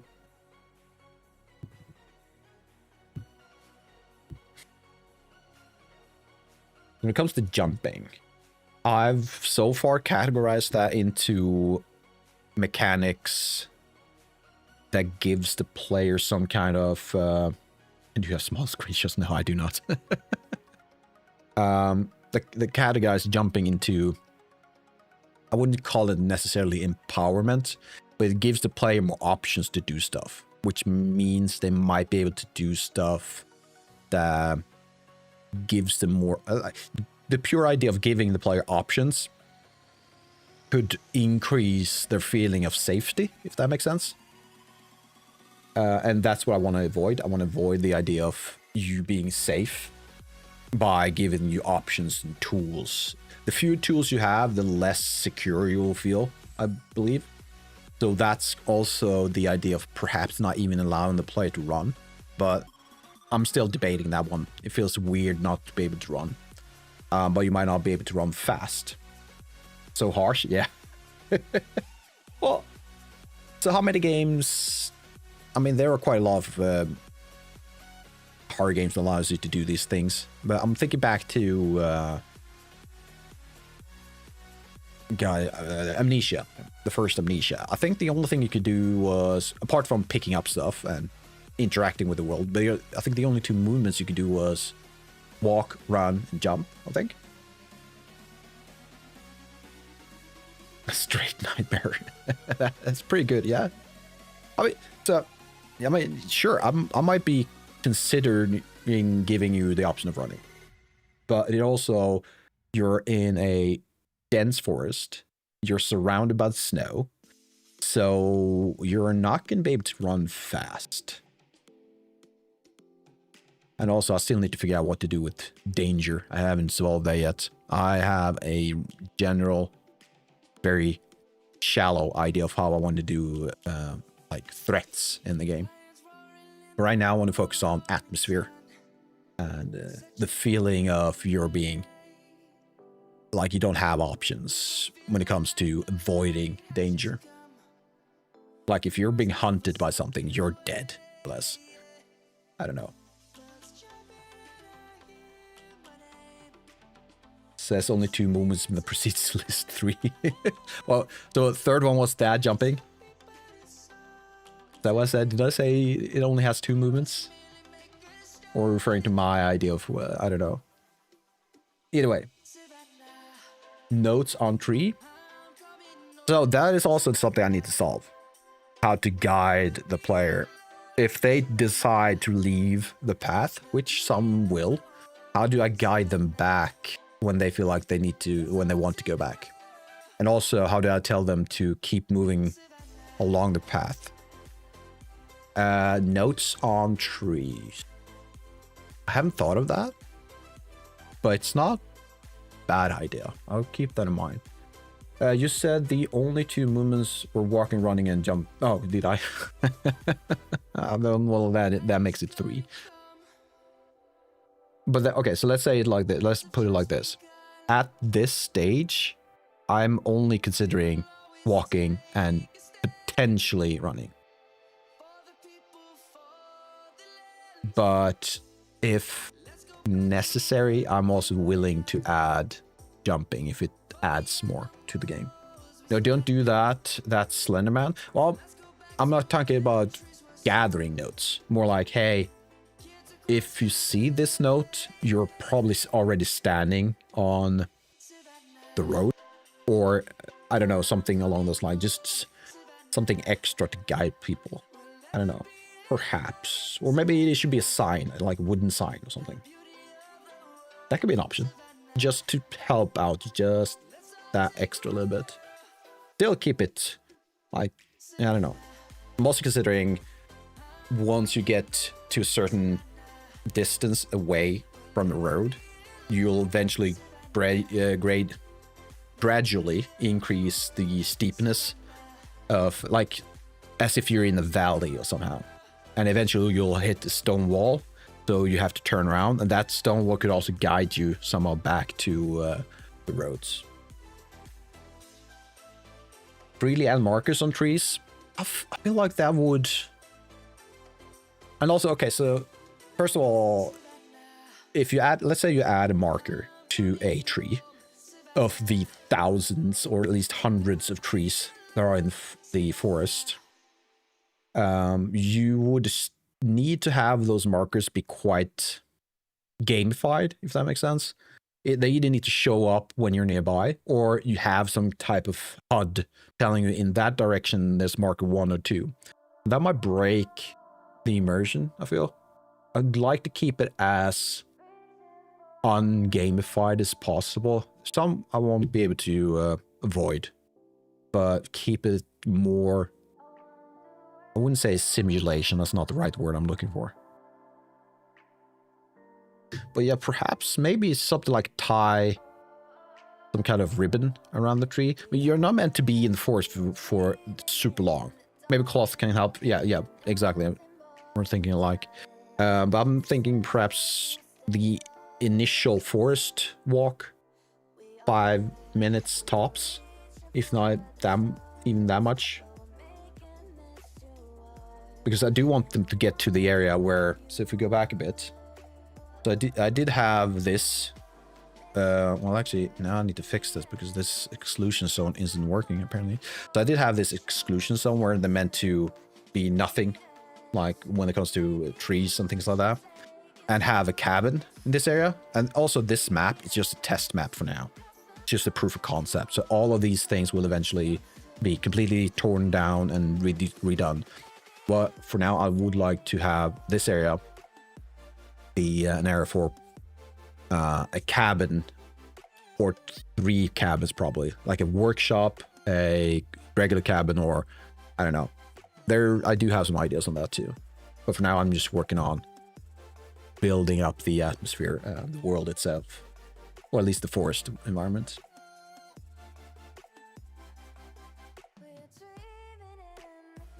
I've been having tons of issues with clipping in Unity. Like, what type of clipping? Referring like Z-fighting clipping, or clipping in what way? Or just going through stuff?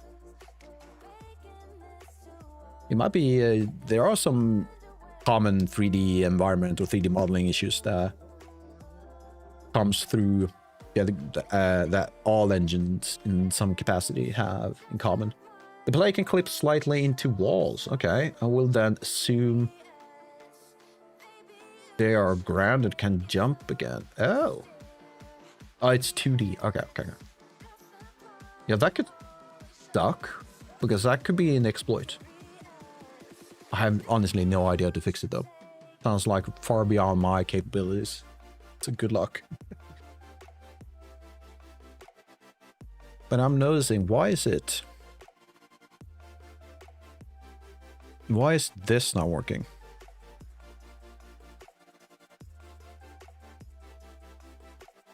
Why is that not working? Where are you? Exclusion zone. Is it the extent objects are not big enough?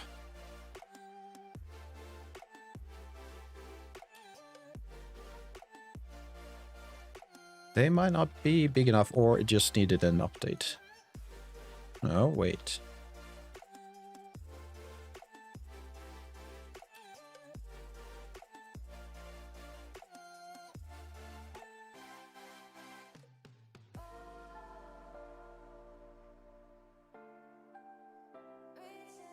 Oh, wait. Wait. Are you not...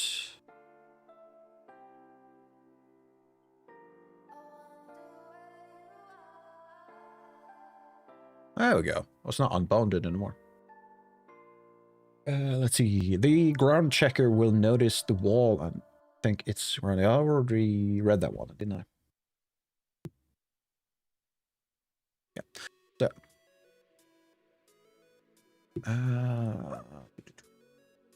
remove that part.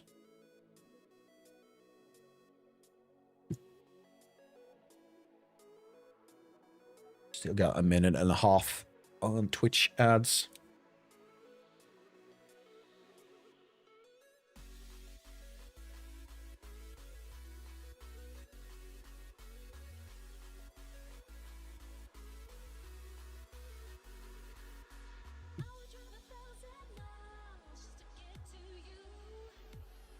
I can remove that part.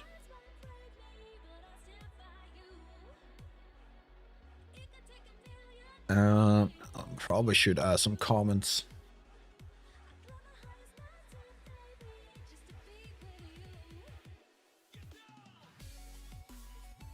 I don't know yet.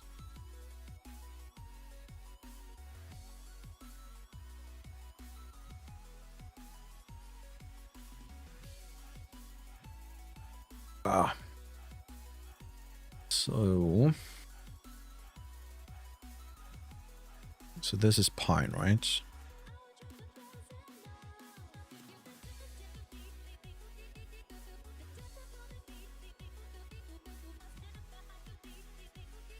Do I need to do a similar process to stones? Or maybe I should focus on big rocks versus cliffs. But then I need to go back to Blender and import those assets.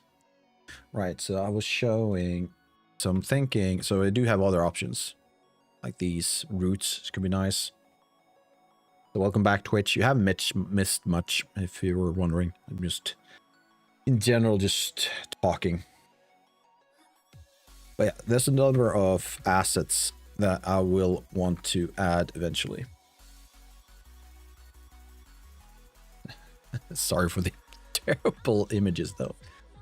This could be interesting to add. That could add some new elevation to the environment. That, of course, important. Cliff. I think that could be the next step. You don't need to see that part.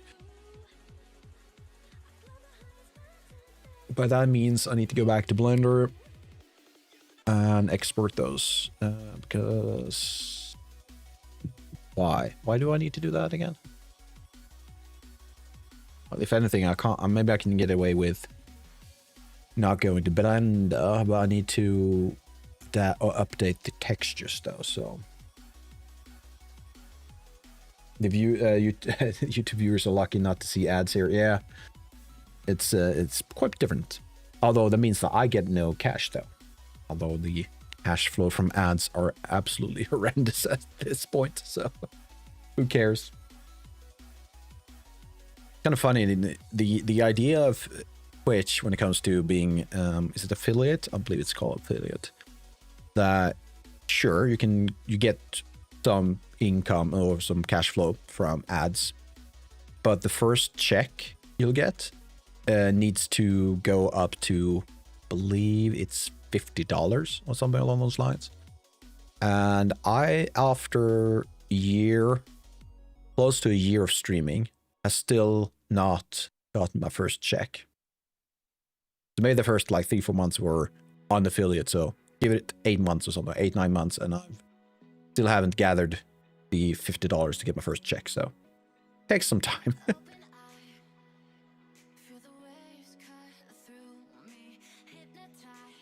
You got it to work? Awesome.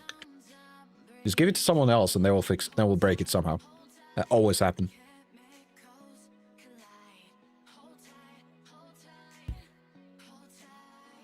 Right.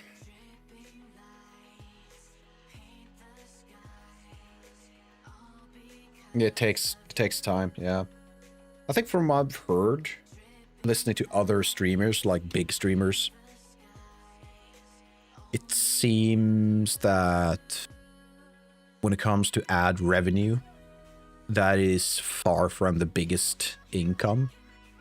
I've heard numbers, someone mentioned 10% or something along those lines, if not that, if less probably. And yeah, for now it's just about growing, make sure to be entertaining.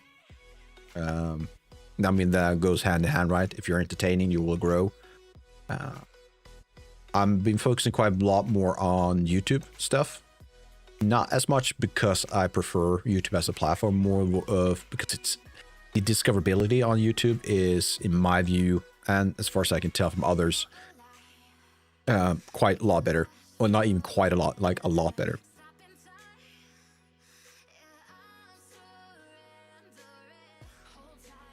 I mean, what type of discoverability do Twitch have? I don't think they do have any great discoverability, right? Yeah, I remember, let's see, even my subs when I was streaming took a while. It came when I stopped streaming. Oh. On that topic, what they called her, has things stabilized for you? Are you able to get back to streaming yet, or what's the plan? Set up a pay play? Yeah, I think it's a requirement, to be honest.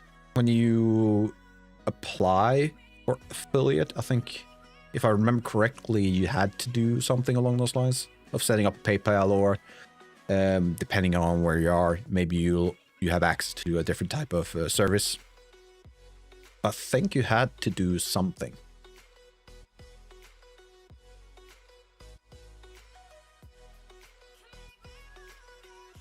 Ooh.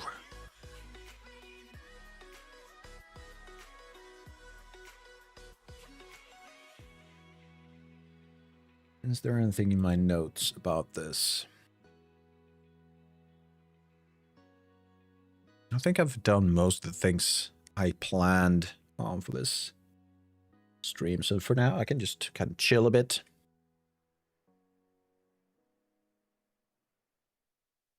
I am tempted to grab another beer. I should wait and have another one tomorrow or something. At the moment, I'm thinking to start streaming because I'm starting using Unreal and Unity. You go in both directions. Okay. So what do you see? Do you believe the content will be roughly the same for both, or do you plan on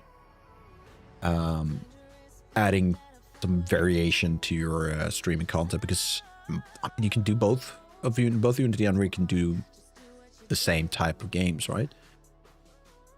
But there is a fairly huge difference between the engines.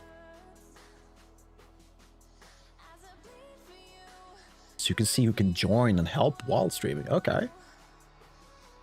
Like while you're streaming, or as you're streaming, you can have someone while not part of the stream, but they can help you with the project or something.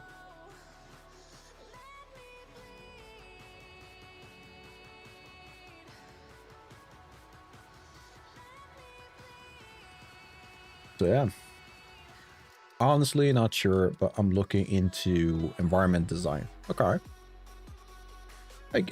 Again, you can both can do all types of design.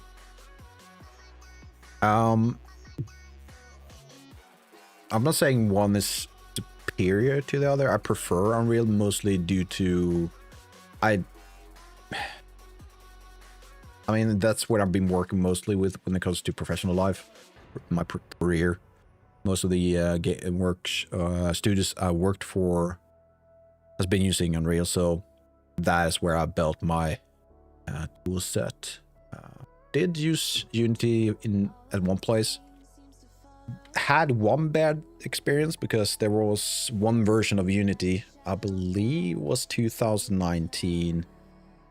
It was recalled or something like that. Unity had to tell people that go back to an older version for a while until we fixed this one. I think that was 2019. Steam or voice channel, okay. Environment on Unreal, Unity, probably Quest systems. Yeah. I think that could be a decent balance. I'm sure there's someone out there that will tell you, hey, you can do all of these things in Unity. You don't have to use Unreal. And of course, you would have someone who tells you the opposite. Because you do have, what's it called in Unreal? Gas? Can't remember what it stands for. But that is, as far as I know, and what my knowledge extends to, it is part of the UI and game data collection system. Is that what it is? No. I should probably be quiet. Not just grab stuff from nowhere. Too much burritos? Oh, I wish.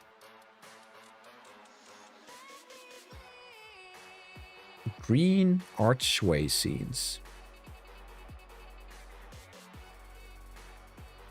I don't think I follow there, MHL. What? Do we want to expand on that?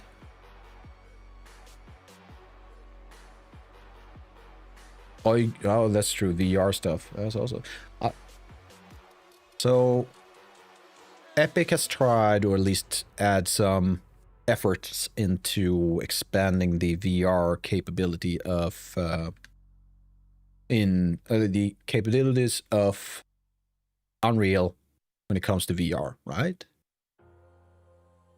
But I think before that, and probably for the past 7, 8, maybe even more years, Unity has had the upper hand on VR, right?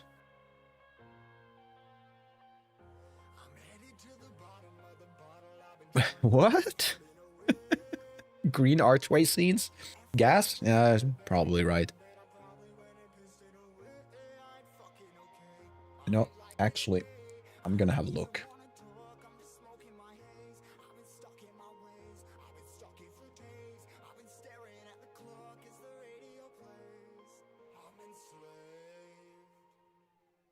Gameplay ability system.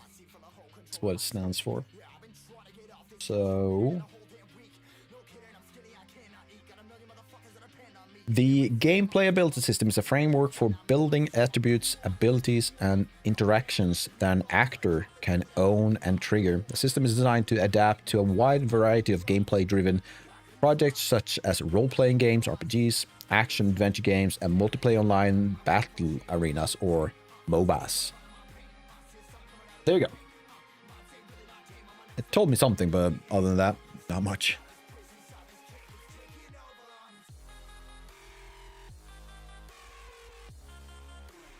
Never worked with it though, so I can't say if it's a decent system or not.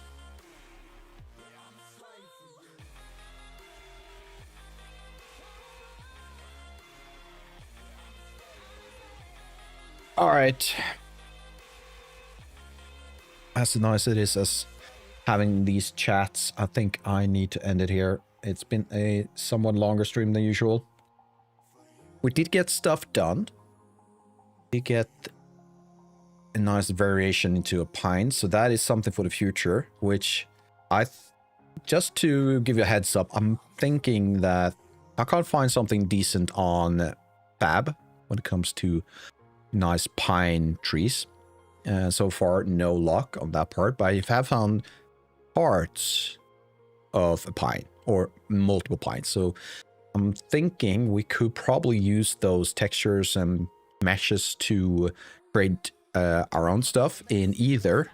We have two options as far as I can tell. Well, there's a third, but I don't want to use that. That is handmade stuff in Blender.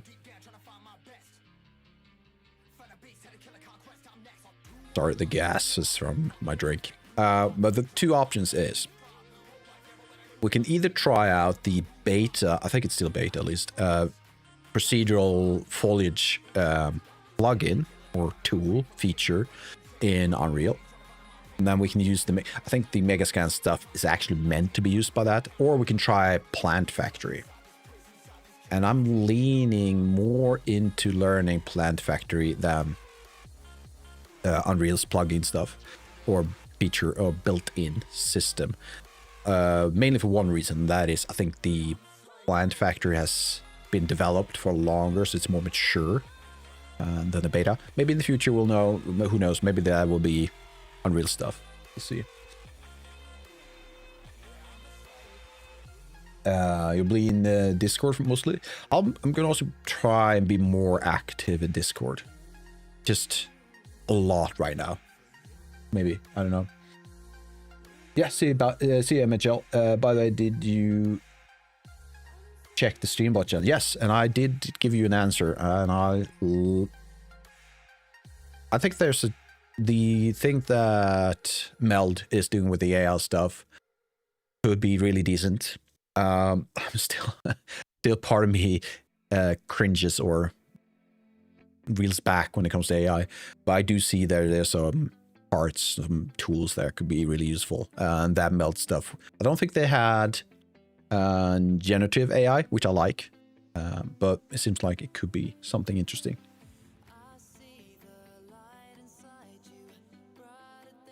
I'm sorry, did I misunderstand? I thought it was from Meld.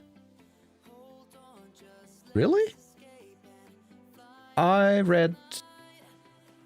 Oh, I need to double check them because I, for some reason, thought it was Meld.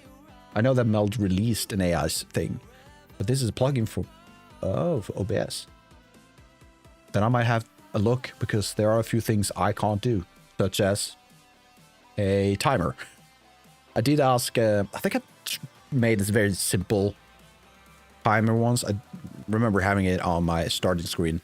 That was a mix of me like bashing my head against the problem and also asking Claude for some help. So it is what it is. You made a few cool stuff with Ori? Okay. I just have a look then. So there are a few things I want to do. That's cool. All right. I think I'm going to end it there. But first, let's see if we can't find someone. Not to harass, that's not the word I'm looking for, but to send peeps over from Twitch to. Let's see if we can't raid someone. Oh, thank you, Cobbler. Nice having you all here. It's nice that we get some like a bit more action on YouTube sides too. We used to have a bit more in the past. Twitch has been more active usually, the chat there, but it's nice to see it can go back and forth. Yeah, you too, Cobbler. Hopefully very soon. I want to get more, want to be more regular when it comes to these streams rather than 4 or 5 days in between. But it all is about life, your IRL stuff and preparations. There are things I want to have a limited amount on when it comes. So short. I'm really tired. I can tell. I want stream to not be what they was during the last weekend, which was the same thing for like 6 hours. I want to avoid that as much as possible, to have some interesting stuff to show you guys and have a conversation, rather than, oh, it's time to prepare another model and spend an hour on that, another model. So I want things to be a bit more entertaining. So preparations are needed. All right. Let's see. So, what do you have? Let's go to raid. Let's do that. So who do we have?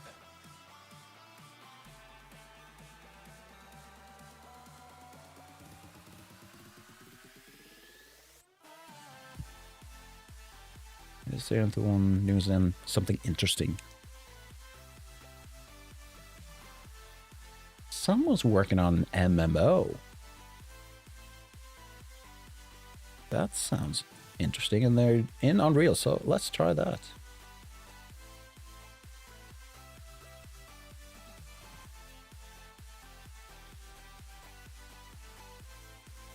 Yep, let's do that.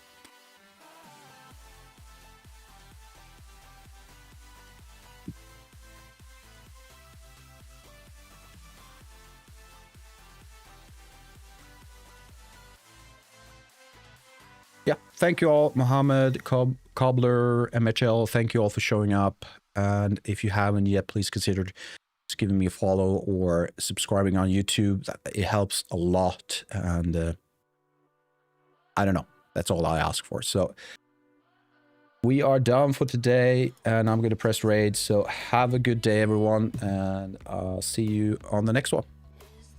Bye-bye.